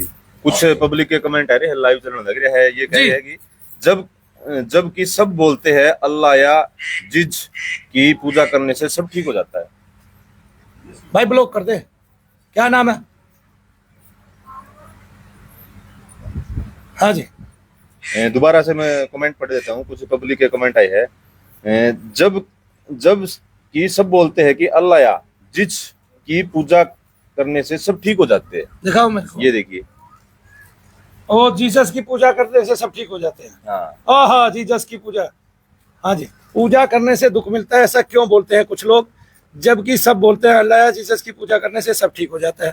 तो अल्लाह या जीसस की जो पूजा करते हैं वे प्रेत को पहले से ही मानते हैं, इसलिए वे केवल उसी के लिए पूजा करते हैं और रोज उनकी चीज घटती रहती है, उनको आराम मिल जाता है। और हमारे यहाँ मानते नहीं और ना उस काम के लिए चलते हैं ना उस काम के लिए उठते हैं। इसलिए हिंदू पीछे था, पीछे है, पीछे रहेगा। अपनी परंपरा अपनी क्या कहते हैं पद्धति, अपनी प्राचीनतम इतिहास को, अपनी प्राचीनतम संस्कृति को छोड़कर आदमी नीचे नहीं गिरेगा तो कहाँ गिरेगा? जबकि उनके ऋषियों ने, उनके मुनियों ने अपनी पद्धति को, अपने संस्कार को, अपने कोए वाले साधन को इतना ताकतवर बनाया है, इतना ताकतवर बनाया है, कुछ हद नहीं। तो वो जो ताकत है वो हमारी घट गई है कहाँ आके? यहाँ आके, कि हमने उनको देखा नहीं, हमने अपनी परंपराएं छोड़ दी, हमने अपनी ऋषियों की सारी सुक्तियां छोड़ दी, हमने उनका यज्ञ करना जो है वो बंद कर दिया। हम आर्य से अनार्य हो गए, हम सनातन से असनातनी हो गए, हम क्या कहते हैं धर्म सापेक्ष से धर्म निरपेक्ष हो गए। तब हम गिरेंगे नहीं, पतन नहीं होगा तो क्या होगा? जी, पीछे की बात करें, या तो कलयुग का प्रभाव हो सकता है, ब्लॉक कर ब्लॉक, या तो कलयुग का प्रभाव हो सकता है, क्योंकि कलयुग चलने लग रहा है, शुरुआत ही हुई है। आज से कई साल पहले, सदियों साल पहले की बात कर लो, जैसे हमने पढ़ा है, जैसे सुना है, पब्लिक का ही सवाल है, बारिश नहीं होती तो हवन करा देते जी, बीमारी आ जाती तो हवन करा देते गाँव में जी, या अकाल पड़ जाता तो हवन करा देते। हाँ। उससे बहुत ज्यादा राहत मिलती थी, लोगों को फायदा होता था। आज कुछ भी कर लो फायदा नहीं होता। क्या कलयुग का प्रभाव है या उन लोगों को करना नहीं आता? क्या प्रभाव, क्या चीजें हैं? वो लोग केवल हवन करते हैं, पहले पैसा तय होता है जी महाराज 2100 रुपये तो कम से कम चाहिए। नहीं जी, एक तौलिया पंडित जी के लिए अलग से, ठीक है, पर बाकी 5 वस्त्र जी, 5 प्रकार के फल, इतने प्रकार की मिठाई, इतने प्रकार का ये, इतने प्रकार का वो। जिस आदमी के पास नहीं है वो घास, घास है ना, नहीं समझे आप? घास को क्या कहते हैं? दूध। दुर्वा का हवन करे। भगवान क्या कह रहे? दुर्वा का, पुष्पों का हवन करे। पुष्प वही जो मुफ्त में मिल जाए आपको, पुष्पों का हवन करे। अब पुष्प आ रहे हैं लाखों लाखों रुपए के, तो भाई कहाँ लिए जाएंगे? ठीक है, भगवान तो यही मांग रहे हैं। ठीक है, फिर जो साधन मिल जाए, ब्राह्मण को चाहिए कि वो अपने यज्ञ करे, वो ये ना देखे मेरा गुजारा चलेगा कि नहीं चलेगा, क्योंकि उसका गुजारा चलाने वाले भगवान है। एक व्यक्ति सर्वेश्वर देवता की पूजा किया करता था, उसकी बच्ची शादी के लायक हो गई। जब उसकी बच्ची की शादी तय हो गई और उसका पता चल गया, तब उसकी पत्नी उसको ताने देने लगी, तू भगवान का भजन करता रहता है और हम भूखे मर रहे हैं। क्या कर रहे हैं? भूखे मर रहे हैं। लड़की की शादी कैसे करेगा? तय और करवा दी तूने, बढ़िया घर में तय करवा दी। अब उनके अनुकूल जो है आपको अनुदान देना पड़ेगा, आपको दहेज देना पड़ेगा। तब क्या हुआ? तब भगवान ने स्वप्न में जाके राजा को कहा, चल भाई 50 मोहरे जाके उस आदमी को दे के आओ, मेरा भक्त है, और उसको देने पड़े हैं जी, और उसका आदर करना पड़ा, क्योंकि भगवान ने उसके लिए कहा। और उसको कहा कि उसकी लड़की की शादी है। उसने पूछा राजा ने उसको बुला के कि भाई तेरी लड़की की शादी है? बोला जी हाँ। बोला तू सर्वेश्वर देवता का भजन करता है? बोला हाँ। ये पकड़ 50 मोहरे। ये कहीं ना कहीं जो डिमांड रखी जाती है वो ना फिट आपके। भगवान जो है बिना डिमांड के और त्याग से मिलते हैं। संसार का जो आपके दिल से त्याग होता जाएगा, संसार जो कांटे की तरह आपको चुभता जाएगा, तो भगवान आपको फूल की तरह प्यारे लगने लगेंगे। नहीं समझे? पहले कांटे आते हैं, बाद में फूल आते हैं। पहले कांटे चुभेंगे संसार वाले, और फिर आप फूल की तरफ जाते हैं। फिर फूल को तोड़ लेते हैं, कांटों को छोड़ देते हैं। कांटे छोड़ने पड़ेंगे सबको। ये संसार कांटा है, यहाँ सत्य भी असत्य बताया जाता है, सत्य को भी। तब आप यहीं से सोच सकते हैं, कोई यहीं बैठ के वीडियो बना के उसको किसी भी रूप में प्रस्तुत कर सकता है। तब आप यहाँ वीडियो बनाते हैं, आपको पता चल रहा है, लोग गवाही दे रहे हैं, पढ़े लिखे हैं सारे, अनपढ़ कोई नहीं रहा संसार में, एक आध को छोड़ के। और जो अनपढ़ है वो भी इतना बुद्धिमान है, एक छोटा बच्चा भी पढ़ा ही नहीं है, लेकिन वो आपके फोन को ऐसे चलाता है जैसे बड़ा आदमी भी नहीं चलाता। आगे ना जी, 1 सेकंड में गूगल खोलेगा और गाना निकाल लेगा, सजन रे झूठ मत बोलो, खुदा के पास जाना है, वहां हाथी न घोड़ा है, वहां पैदल ही जाना है, तो ऐसे निकाल लेगा। देखो ठीक है, गाना ठीक बताया मैंने कि नहीं? बिल्कुल बिल्कुल। तो सजन रे झूठ मत बोलो, खुदा के पास। हाँ। चलो एंड की ओर बढ़ते, एक कमेंट और ले लेते भैया जी। नहीं, एंड क्यों किया जाए? एंड कभी होना ही नहीं चाहिए। अच्छी वार्ता का कोई एंड नहीं होता। वीडियो को इसमें कभी संपन्नता नहीं होती, कभी पूर्णता नहीं होती, अपूर्ण ही रहता है ये विषय। ये ब्रह्म का विषय है, ये आध्यात्मिक विषय है, ये यज्ञ का विषय। ठीक है, जैसे इसको दिनों दिन करते जाते हैं उतना ही बढ़ता जाता है। इसकी वार्ता भी दिन दिन करते जाएंगे, उतना ही वो वेदोक्त होती चली जाएगी, सफल होती चली जाएगी, संपूर्ण होती चली जाएगी। यहाँ बैठे हुए लोगों को सबको शांति मिल रही है। ठीक है, इनके भार कम हो रहे हैं। किस किसके दर्द कम हो गए इस वार्ता को सुन के? हाथ उठाना जरा, देखिए यहाँ के संकल्प अच्छे हैं, सबके दर्द कम हो गए। दिखाइए, बोलिए। केवल वार्ता को सुन के सबके दर्द कम हो। यहाँ का संकल्प ही ये है, मैं ये कहता हूँ। और एक बात, इस दुनिया में कोई आईएएस अफसर ये देखना चाहता हो, क्या कहते हैं, कोई आईपीएस अफसर ये देखना चाहता हो कि उसने आज तक दुनिया में यज्ञ किया है, कुछ मिला कि नहीं मिला, वो यहाँ ये देख सकता है कि वो आके यहाँ 20 आदमियों का यज्ञ करके मनु भैया को थोड़ी फुर्सत देके वो यज्ञ करके लोगों से पूछ सकता है आपको क्या आराम पड़े। और एक बात, मरीज भी वो अपने लेके आ सकता है कहीं से भी। बोलिए शनिदेव महाराज की। अच्छा, आपका कुछ नहीं है, मरीज भी खुद के, मरीज भी उसके, लेकिन यहाँ शनि धाम जरूर होना चाहिए, शनि धाम का ये यज्ञ कुंड जरूर होना चाहिए।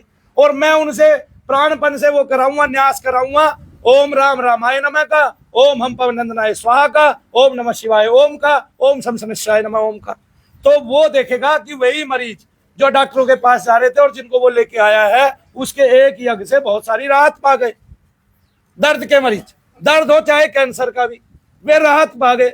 वो चाहे आईएएस हो, आईपीएस हो, और चाहे भारत के चीफ जस्टिस चंद्रचूड़ सिंह जी हो, क्या नाम है, यही नाम है। तो वही क्यों ना हो, वही आके देख सकते हैं, क्योंकि मेरे यहाँ अच्छे संकल्प लगे हुए हैं भाई।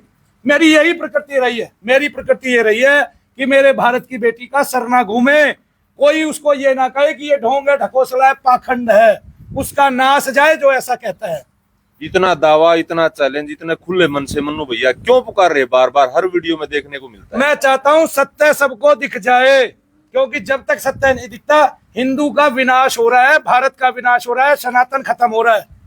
जो लोग आज क्रिश्चियन बन रहे हैं उनको प्रेतादिक बाधा है, और जब उनके सर घूमते हैं तो हम उसको पाखंड बोल देते हैं, जिससे हमारा विनाश हो रहा है, हमारी संस्कृति पीछे हो रही है। जब वो वहां जाता है तो उसका आदर होता है और उसके रोगों में आराम पड़ते हैं, और वो खुल के बोलते हैं कि हमारे रोग यहाँ ठीक हो रहे हैं, और वो खुद क्रिश्चियन बन जाते हैं। एक दिन वो खुद जो है मसीह को ग्रहण कर लेते हैं। उनका देवता शैतान निकालता है, प्रेतों को निकालता है, वे उसका आदर करते हैं, और हम उन्हीं की ओर करके, उन्हीं की शिक्षा पत्ती ग्रहण करके भी हम ये नहीं सीखते कि उनके यहाँ तो ये एक ईसा मसीह हुए हैं, हमारे यहाँ तो प्रेत निकालने वाले करोड़ों हुए हैं, करोड़ों लाखों साधु संत हुए हैं।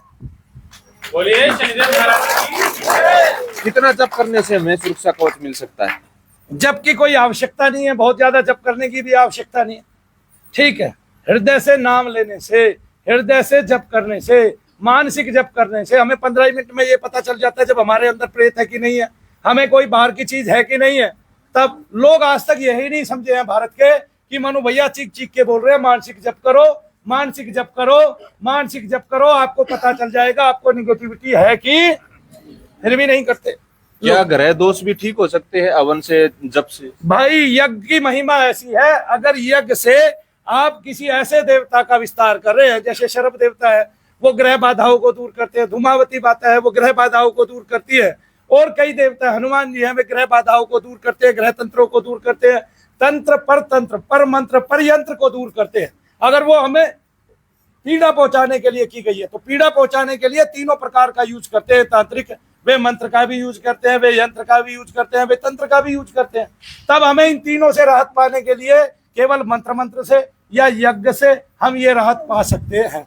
जी, इतने ज्ञान की बात हो रही है, साथ के साथ इन तस्वीरों भाई, को पानी तो पिला दो, शेयर ज्ञान की जरूर बात करते के रहे। साथ जो भी साथी देखने लग रहा है साथ के साथ शेयर और लाइक जरूर करते रहे, और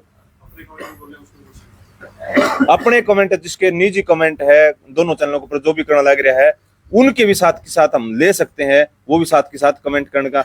कोई ऐसा मैसेज, कोई ऐसा संदेश शनि धाम के बारे में, एक बार फिर मैं सवाल करता हूँ, उसके बाद कोई मैसेज है, कोई संदेश है यहाँ पर भैया जी, वो बताइए। एक ही संदेश है, एक ही मैसेज है, मनु भैया तो मनु भैया हैं।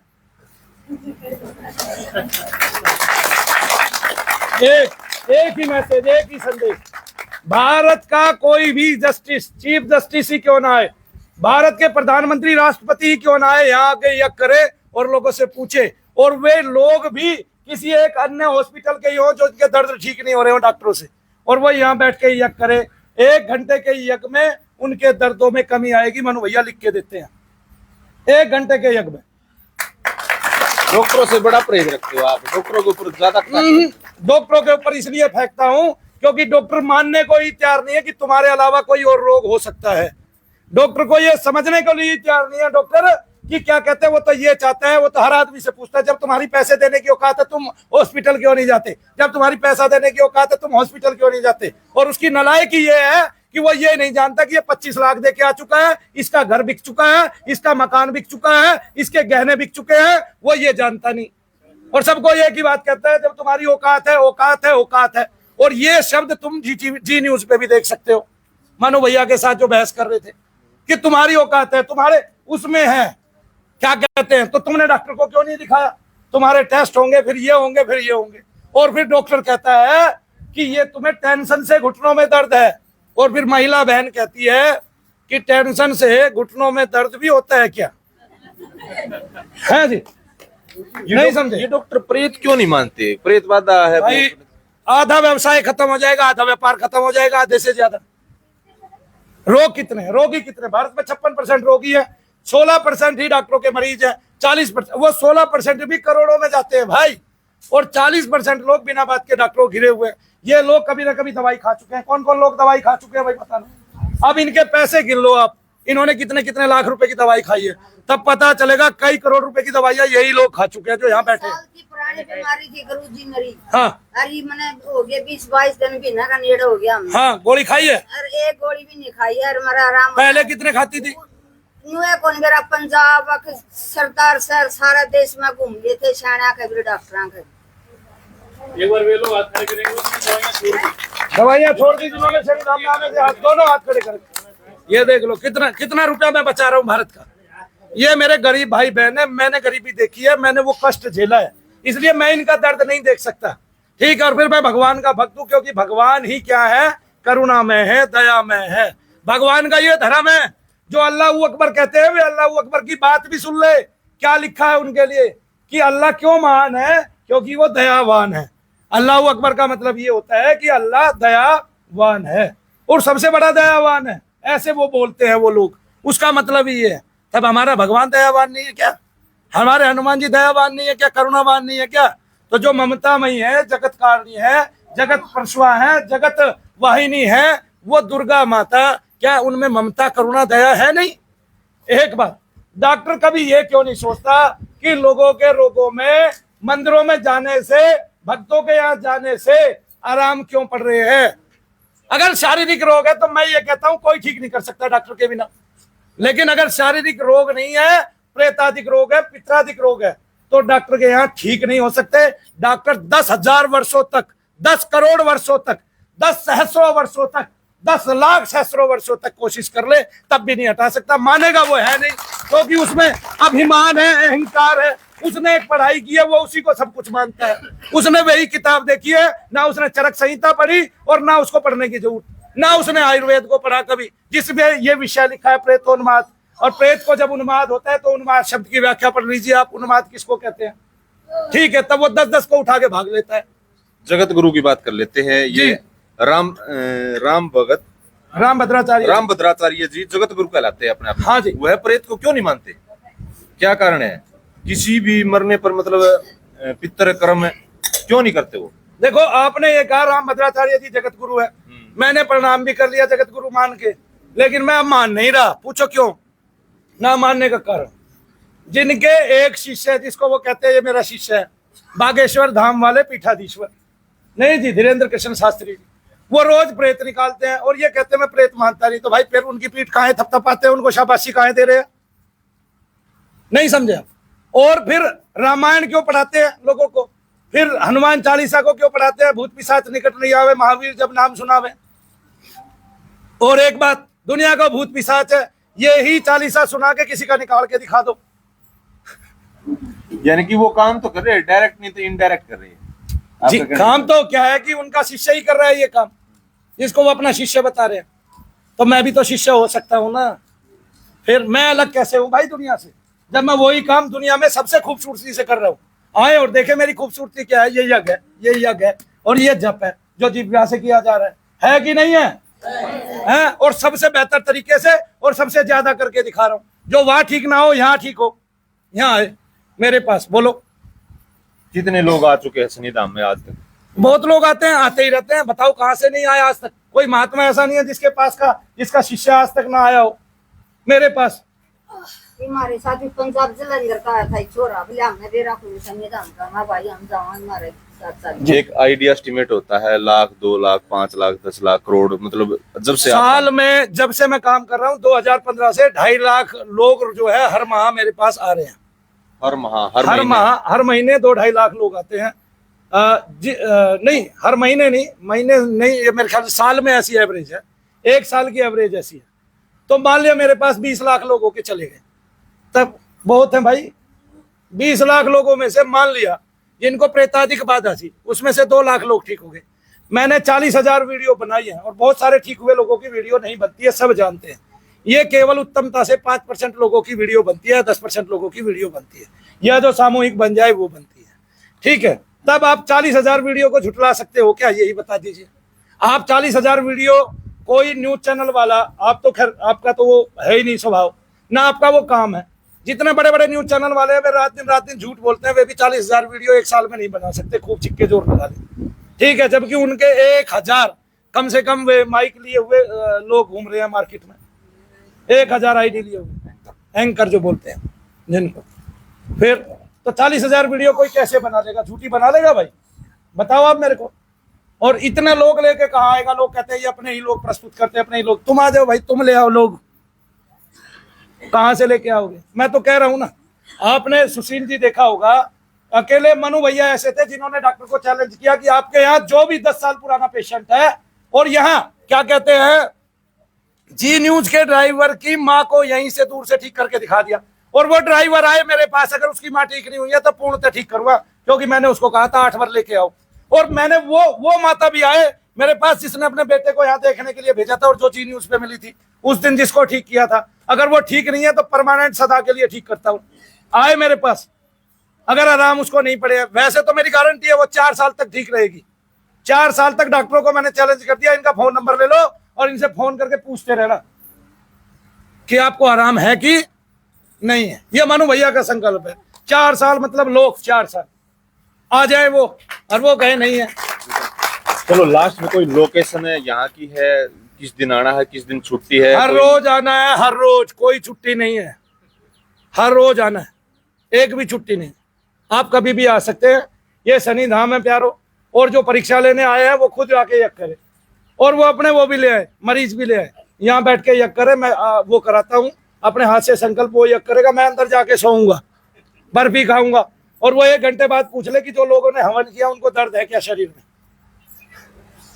कितना मतलब जो आप कह रहे थे, कितना पैसा लोगे ठीक करने का? कितना? कुछ तो नाम मात्र कॉस्टिंग तो होगी आपकी, 10,000 20,000 नहीं, मैं ठीक करने का कोई पैसा नहीं लेता। हाँ, यज्ञ जरूर कराता हूँ, उसकी सामग्री मैं यहाँ से देता हूँ। क्यों? क्योंकि इस देश का बच्चा भगवान के नाम पे बेईमान हो चुका है। कैसे? पूछो जी। किसी बढ़िया को जाके कह दो भाई मुझे वो दे दो, क्या कहते हैं, पूजा का सामान दे दो, मैंने हवन कराना है। वो घी दुनिया का सबसे सस्ता, सबसे घटिया देगा किसके लिए? जो दुनिया की सबसे कीमती चीज है, कीमती वस्तु है, कीमती देव है, कीमती भगवान है, जो दुनिया के लिए प्राण है, उसको सबसे घटिया घी की देंगे, सबसे घटिया सामग्री देंगे। आगे ना जी, पैकेट में भूसा बंद होता है। क्या बंद होता है? भूसा बंद होता है। 24 रुपए किलो बढ़िया को पड़ता है, और वो 200 रुपए किलो बेचता है। बताओ क्या करोगे आप? नहीं समझे? यानी कि टॉप की जो हवन सामग्री है वो आपके पास 24-30 हाँ है। आओ आप 4 किलोमीटर दूर तक देखो, एक सतह है 10-15 फीट ऊपर के बाद से आपको सारे मेरे आसपास के वातावरण में खुशबू मिलेगी। चढ़ के देख लो, आप पेड़ पे जाओ, वहां चढ़ो, सफेदे के पेड़ पे चढ़ पाओगे? जी। यानी कि हवन सामग्री का ही खर्चा है यहाँ पर। हाँ, जो भी आएगा, और इसके अलावा वो भी अपनी लेके आ सकता है अगर उसको लगे कि मेरी और बेहतर है जी। हम तो उससे भी कर लेंगे। इसके अलावा कोई लेकिन हमने पदार्थ निश्चित करके गिन के लगवाए हुए हैं। डर रहता है भैया जी, कहीं ना कहीं उसका भी सब कुछ है यार भैया जी, डर रहता है लोगों को, कहीं ना कहीं 2 लाख मांग ले, 1.5 लाख मांग ले, इस तरह से तो नहीं है ये दाम है भाई। फिर जिसके पास पैसे नहीं होते उसको मनु भैया पैसे भी दे के भेजते हैं, किराया नहीं होता किराया भी दे देते हैं। ठीक है, और कोई ये कहे मेरे को रोटी खाने के लिए पैसे नहीं है तो रोटी भी खिला देते हैं। ठीक है जी। और एक दो 4 भंडारे भी कराते रहते हैं। अब तो इतना आता नहीं, पहले तो आता रहता था तो भंडारे कराते रहते थे। रोज का भी भंडारा था। छावला में 3 टाइम आप खाना खा के जाते थे। और दूसरी बात, वहाँ महीने में 8 भंडारे होते थे, जिसका 8 ही लाख रुपए खर्च आता था। और यहाँ मैं 2 टाइम की चाय पिलाता हूँ, और जब बीच बीच में मौका मिल जाता है, हमारे पास कुछ बच जाता है बिजली का बिल भर के, तो और खर्चे पूरे करके तो उसके लिए भी भंडारा कर देते हैं। बोलिए शनिदेव चलो, महाराज की ये जानकारी देने के लिए भैया जी आपका बहुत बहुत देखिए एक बात, इन न्यूज चैनल वालों को ना तो मनु भैया जी क्या कहते हैं पापी है, ना नीच है, ना कोई केस चला हुआ है मनु भैया जी ने, ना आज तक कोई अपराध किया है।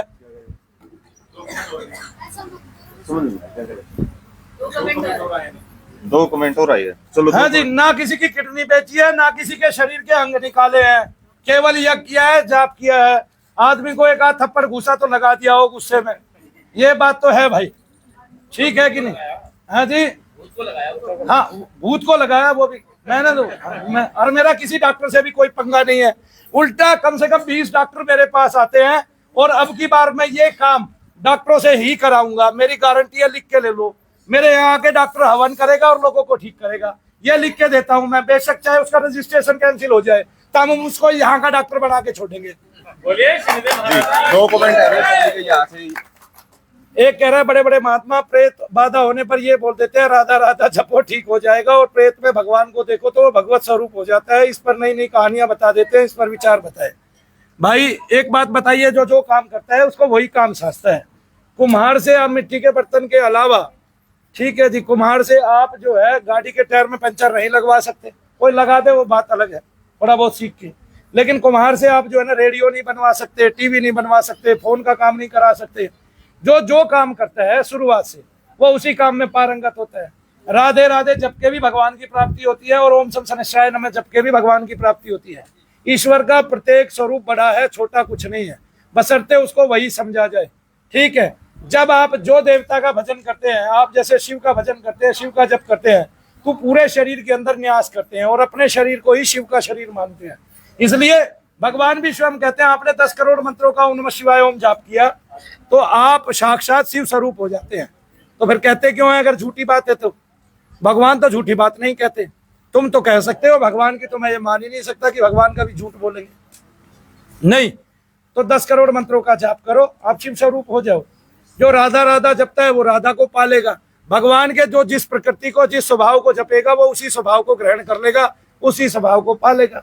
जो राधा राधा जपेगा भाई, उसकी वाणी कटु नहीं होगी और वो बड़ा मीठा बोलेगा, ठीक है। मैं तो राधा राधा नहीं जपता हूँ, मैं तो शनिश्चर महाराज को जपता हूँ, वो मेरे इष्ट हैं, वही मेरे गुरु हैं। तो मेरी वाणी कठोर भी है जी, और थोड़ा सा जो है इतनी कठोर है कि वो सबको संसार में सिखाना चाहती है कुछ ना कुछ।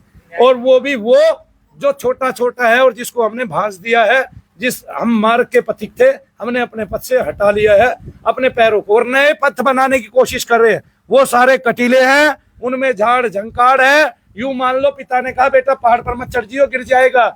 बेटा ऊपर चढ़ा पहाड़ पे, गिर भी गया, फिसल भी गया, लुढ़क भी गया, मर भी गया, ठीक है। तुम्हारा तो वो कहना है कि बेटा नदी में मत चला जियो, आगे डूब गया तो घर आकर मारूंगा भूत। जब डूब ही गया तो भाई घर कहाँ आएगा, मारेगा। है जी जी जी, बहुत बहुत धन्यवाद भैया जी, आपने इतना कीमती समय दिया, इतनी बेहतर जानकारी दी जो लोगों के लिए।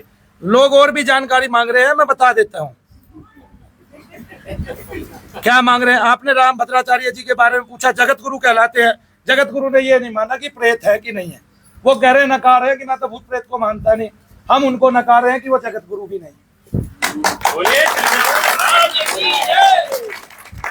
क्योंकि आज तक भगवान शंकराचार्य के जितने भी स्वरूप हुए, जितने भी महात्मा हुए हैं, उन्होंने भी प्रेतादिक को माना है, नकारा नहीं है। नहीं समझे? जिसकी संज्ञा है उसको आप नकार रहे हैं। अरे आप संज्ञा को नकार, ये लोगों को ये कहे आप भय में ना पड़े, आप अंधविश्वास में ना पड़े, आप किसी ढोंगी के पास ना जाए, आप जो है सही निर्णय ले। आपको जब ये बीमारी हो जाती है, भगवान का नाम लेना शुरू करें, आप ऐसी आप कथा सुनना शुरू करें, आप सत्संग ही सुने, आप मेरे पास आए, मैं आपको धैर्य दूंगा, निकालूंगा नहीं, दिलासा दूंगा, आपको सांत्वना दूंगा, सहानुभूति दूंगा।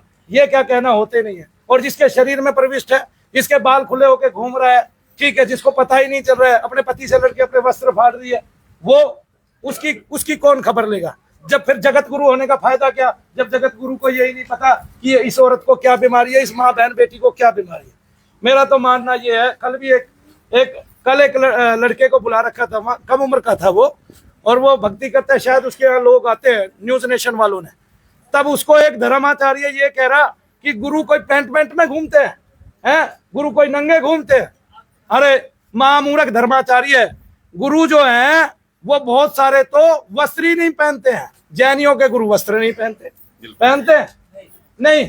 और जितने सन्यासी हैं वो कोपीन धारण करते हैं। आज के नहीं करते, आज के तो मस्त होके एसी में सोते हैं, ठीक है, और वस्त्र भी पूरे ही पहन लेते हैं, ठीक है, लेकिन कोपीन धारण करते हैं। जितने दंडी स्वामी थे वे बहुत कम वस्त्र में, ना के बराबर वस्त्रों में घूमते रहते थे और हमारे उद्धार की कामना करते थे, जगत उद्धार की कामना करते थे, जगत उद्धार के लिए दुनिया भर की स्थितियां लिखते थे। फिर अब क्या हो रहा है भाई? अरे चेत जाओ भारत के लोगों, चेत जाओ, ठीक है। गुरुओं के चक्कर में क्या है, देखा आंख दिखाई और चुप। अब ऐसे गुरु कहाँ मिलेंगे? अब तो भाई मिलेंगे, और जो भाई है वो आपको डराएगा भी, वो आपको धमकाएगा भी, वो आपको समझाएगा भी, वो आपके भय को दूर भी करेगा। उसने रक्षा सूत्र पहना है, बंधवाया है आपसे, और वो अपने वचन को निभा के दिखाएगा। बोलिए शनिदेव महाराज की जय। बहुत बहुत धन्यवाद भैया जी। धन्यवाद। क्यों? पूछिए जो पूछना है, मैं बताने वाला हूँ। लंबी होगी भैया जी, क्योंकि 1 घंटे एक चलो। और ये लिखा है किसी ने, हाँ, क्या हम घर बैठ के खुद को ठीक कर सकते हैं भूत प्रेत पितृदोष से? बिल्कुल। कितने टाइम और पूजा से पितृदोष ठीक हो जाते हैं? मैं अब की बार जो साधना कराऊंगा वो दुनिया में इसलिए कराऊंगा कि सब आगे मनु भैया बने, ठीक है। मैंने करा के देख लिया, लोग जो है शॉर्ट टाइम में। बस आप ये वचन दें मुझे कि आप किसी को धोखा नहीं देंगे, आप किसी से पैसे के लिए छल नहीं करेंगे, आप इसको ऐसा धंधा नहीं बनाएंगे जिससे लोगों का सुकून छिन जाए और वो लोग आपके पीछे भागते फिरें, और जिससे लोगों की मानसिक शांति भंग हो, और जिससे दुनिया अपने आप को ठगी हुई महसूस करे। आप ये वचन दो, मैं आपको ये कीमती विद्या सिखाऊंगा जो दुनिया में सबसे ज्यादा कीमत रखती है, और जिसकी कीमत इतनी है कि जो आदमी इसको निकालता है वो भगवत स्वरूप हो जाता है। बोलिए शनिदेव महाराज की। मनु भैया ने अपने आप, ये भगवान ने कहीं भी ये नहीं कहा। भगवान ने ये जरूर कहा है, पितृ को पूजोगे पितृ बन जाओगे, पितृलोक चले जाओगे, प्रेत को पूजोगे प्रेत लोक चले जाओगे। भगवान ने ये नहीं कहा प्रेत को निकालोगे प्रेत लोक में रहोगे, है जी, क्योंकि ये काम तो भगवान का है। भगवान कह रहे हैं कि मैं आपको ऐसे ऐसे मंत्र, गुह्य मंत्र देता हूं जो इन सब पर वार करते हैं, जो पर विद्या का, पर तंत्र का, पर मंत्र का, और पर यंत्र का, और पर बंधनों का विच्छेदन करते हैं, ग्रह बंधनों का विच्छेदन करते हैं। भगवान तो ये कह रहे हैं, और जो इतना विच्छेदन करते हैं वो भगवान का जप करते हैं, और भगवान के जप से वो खुद तो उतरते ही है पार, दूसरों को भी पार उतार देते हैं। कितने टाइम बाद जो पितृदोष होते हैं यहाँ हवन करने से वो ठीक हो जाते हैं? कभी भी ठीक हो सकते हैं। आप पहले ही दिन में भी ठीक हो सकते हो, आप 10 दिन में भी ठीक हो सकते हो। गहराई कितनी है? बुखार तो एक ही है, गोलियां भी वही है, लेकिन किसी का वो एक ही गोली में उतर जाएगा, किसी का 5 दिन में उतरेगा, किसी का 10 दिन में उतरेगा, और किसी का 15 दिन में उतरेगा, किसी को 1.5 महीने हॉस्पिटल में रहना पड़ेगा, किसी को साल भर बुखार आ सकता है, किसी का बुखार क्षय रोग में बदल सकता है। बात तो वही है। इसमें इसलिए गहनता में जाने की आवश्यकता है और इसलिए जरूरत है। लेकिन अब शनि धाम में बहुत जल्दी लोगों की हाजिरी बंद हो जाती है, जिससे मैं बड़ा प्रसन्न हूं। मैं इसलिए प्रसन्न हूं, मैं चाहता ही ये था कि सबका सिर घूमना बंद हो, तकरीबन आज नहीं कल वो बंद हो जाता है, वो भी बंद हो जाता है। अब किसी की बहुत जोरदार चीज है तो वो भी धीरे धीरे बंद जाती है, खत्म हो जाती है। ऐसे कल जो जज साहब कर रहे थे यहाँ पर हवन, उसको लेकर क्या फैसला किया? आप चाय पीजिए, उसको लेके ये फैसला किया। बाकी कई जज मेरे पास आते हैं, मैंने उनको आह्वान किया है कि जिस दिन आप छुट्टी का दिन हो उस दिन लोग कल्याण आके करें अपने हाथ से, और मनु भैया को उसे 1 आध घंटे की फुर्सत मिले, मैं अपने लोगों से बात करूं और वो यज्ञ करें। हवन को लेकर कह रहे हैं? हाँ, हवन को लेके ही मैंने कहा है कि वो जो अन्य जज भी मेरे से जुड़े हुए हैं कई, वो भी यहाँ आए और वो भी इस तरह लोगों के उद्धार की कामना करे, और वो देखे यज्ञ कितना लाभ देता है संसार को।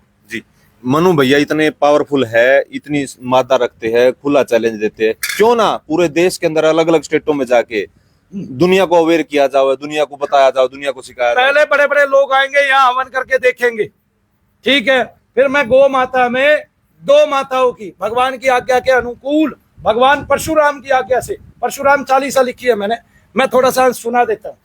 इसमें नहीं है, दूसरे वाली में है भाई, दूसरी बड़े वाली किताब में है। दूसरी किताब है किसी के पास? परशुराम 40 निकाल के दीजिए।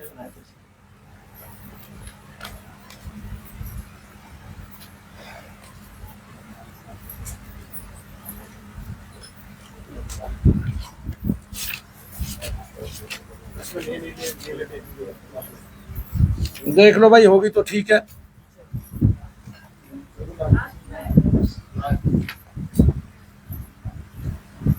$290 है ना, ये रही, सब लोग सुन भी लेंगे जी। पूजन कर गणनाथ का, करूं धरू शारदा ध्यान, मुझ पर कृपा कीजिए परशुराम भगवान। और मैं कुमति अति दीन हूं, भक्ति से अनजान, नाथ शरण ले लीजिए अपना बालक। जयति जयति जय रेणु लाला, परशुराम प्रभु परम दयाला। चरम श्याम नग तन पर भारी, नाथ जगत के परशु। जो जगत के नाथ है वे क्या है? परशुधारी है, यानी कि परशु। दीर्घ जटाएं सर पर राजे, कर्ण दंत गज कुंडल साजे। कर परसा राखे प्रतिपाला, गोर वर्ण तन नयन विशाला। सूत जनेऊ कांधे राजित, गल रुद्राक्ष माल अति साजित। बाल तिलक आकार मनोहर, अविनाशी अव्यक्त भक्तेश्वर। श्वेत अश्ववाहन सुखकारी, पवन समान गति अति भारी। परम शाश्वत सत्य सनातन, करते हित भक्तन मन रंजन। ले द्विज रूप धरा पर आए, नभ सदृश सर्वत्र समाये। नभ सदृश सर्वत्र समाये। जहाँ पूछो, जहाँ बोलो, जहाँ पूजो, जहाँ नाम लो, परशुराम जी वही उत्पन्न हो जाते हैं। और ये सब आपने देखा, रामायण का पाठ चल रहा था। भगवान जो है वो शिव धनुष तोड़ते हैं, भगवान राम, और परशुराम जी वहां पर आकर उपस्थित हो जाते हैं। तुम हो राम दया के सागर, भृगुनंदन आनंद उजागर। सकल सिद्धि चरणन रजधारे, नव नदी दासी तेरे द्वारे। कलि अवसाद मिटा जग तारण, प्रकट भये प्रभु धर्म उबारण। ध्यान धरत मन कंचन होवे, सुख उपजे दुख दुर्मति खोवे। तेरा पार न कोई पावे, नारद शारद शीस झुकावे। अजर अतुल अविगत अविकारी, हरे ताप तम मंगलकारी। और हिय बसे तेरे वेद पुराना, शिव अनुरागी सब जग जाना। ऋषि मुनि यति योगी तपधारी, पावे तुमसे पदारथ चारी। तुमरी शरण गए जो स्वामी, कहलावे मुक्ति पथगामी। महिमा अपरंपार तुम्हारी, जननी रेणुका प्राण ते प्यारी। पालन पोषण करते दाता, छठ अवतार ब्रह्म विख्याता। छठा अवतार है, कौन सा अवतार है? छठा अवतार है। ब्राह्मण हित अवतार तुम्हारा, नारायण माने जग सारा। धार मनोरथ मन जो लावे, भक्ति दे भव पार करा। और धाम रेणुका संग विराजे, निरखत छवि दुख सारे भाजे। ज्ञान गूढ़ रावण को दीना, शिव शक्ति प्रचार है कीना। रूप धार प्रभु अति विकराला, क्षत्रिय वंश नष्ट कर डाला। क्षत्रिय जीते 21-12, नृप विहीन किया संसारा। पापी कार्तवीर्य मारा, सकल वंश है संघारा। ब्रह्मपुत्र भुवन चल लाए, सींच धराजर बहु सुख पाए। मतलब जो ब्रह्मपुत्र नदी है उनको कौन लेकर आए थे? परशुराम जी महाराज लेकर आए थे, है जी। देखिए यहाँ भी लिखा हुआ, वैष्णव जन को जो भी सतावे, वंश उसका प्रभु राम परशुराम मिटावे। कुदृष्टि पर नारी पे लावे, होए अपंग मति मारी जावे। ब्रह्म तेज अति शोभित प्रभु मुख, विपद विदारण हरण सकल दुख। करे तपस्या महेंद्र पर्वत, हाथ जोड़ कली करे नमन। सत नित नित तुमको शीश नवाऊं, कहूं कथा किस विधि रिझाऊं। सुयस तेरा मनु क्यों कर गाऊं, अल्पमति को धन कहलाऊं। कृपा थोड़ी कीजे दाता, शरण गऊं संग पितु और माता। पढ़े 40 जन सुखकारी, सब सुख दे विष्णु अवतारी। 40 दिन नित पढ़े पढ़ावे, राम कृपा से परम पद पावे। पाठ 40 का करे, ध्यान धरे दिन रात। परशुराम प्रभु जी रखे उस जन सर पर हाथ। हो गया जी। ये शनिदेव महाराज की ऐसे ये परशुराम 40 है। तो परशुराम जी के, उनके पास एक माता है कामधेनु माता, जो दूध पिलाती। तब हम किसी भी गौ माता को कामधेनु समझकर, और उसमें कामधेनु की वृष्टि कर कर, उसमें उन्हीं की सृष्टि कर कर, और उनके अंदर कामधेनु का आह्वान करके उस कामधेनु माता को कहेंगे कि आप अपने दुग्ध से भारत के लोगों के दर्द को ठीक कीजिए। और वो होगा ही होगा, जो मनु भैया करके दिखाएंगे। फिर उस गाय को जो छुएगा, उस गाय की जो सेवा करेगा, उसके दर्द दूर होंगे ही होंगे। ऐसा मैं करके दिखा सकता हूँ सारी दुनिया को जी। और मेरा आह्वान भी ये रहेगा कि पूरे भारत में जितने बड़े बड़े लोग हैं वे आके यहाँ यज्ञ करके देख लें, और फिर वे एक संस्था मेरे साथ मिलकर खोलें, और उस संस्था की जगह जगह शाखाएं बनवाएं, और वहां पे वो यज्ञ होवे जिससे लोगों के दर्द दूर हो, वो मेरा संकल्प चलेगा उसमें सब जगह। बिल्कुल जी, बहुत बहुत धन्यवाद जानकारी के लिए। चलो, आप शनि धाम से ये लाइव तस्वीर देखने लग रहे थे मनु भैया जी से, बहुत इंपोर्टेंट, बहुत ही अच्छी जानकारी ली है। इसके प्रति आप अपनी राय, अपनी प्रतिक्रिया एक सभ्य कमेंट के जरिए से कमेंट में डाल सकते हैं। मिलते हैं किसी नई वीडियो में, नई अपडेट में। सहयोगी कैमरामैन ट्राइपॉड के साथ मैं सुशील सियाग, गुरुग्राम शनि धाम ट्रस्ट। धन्यवाद।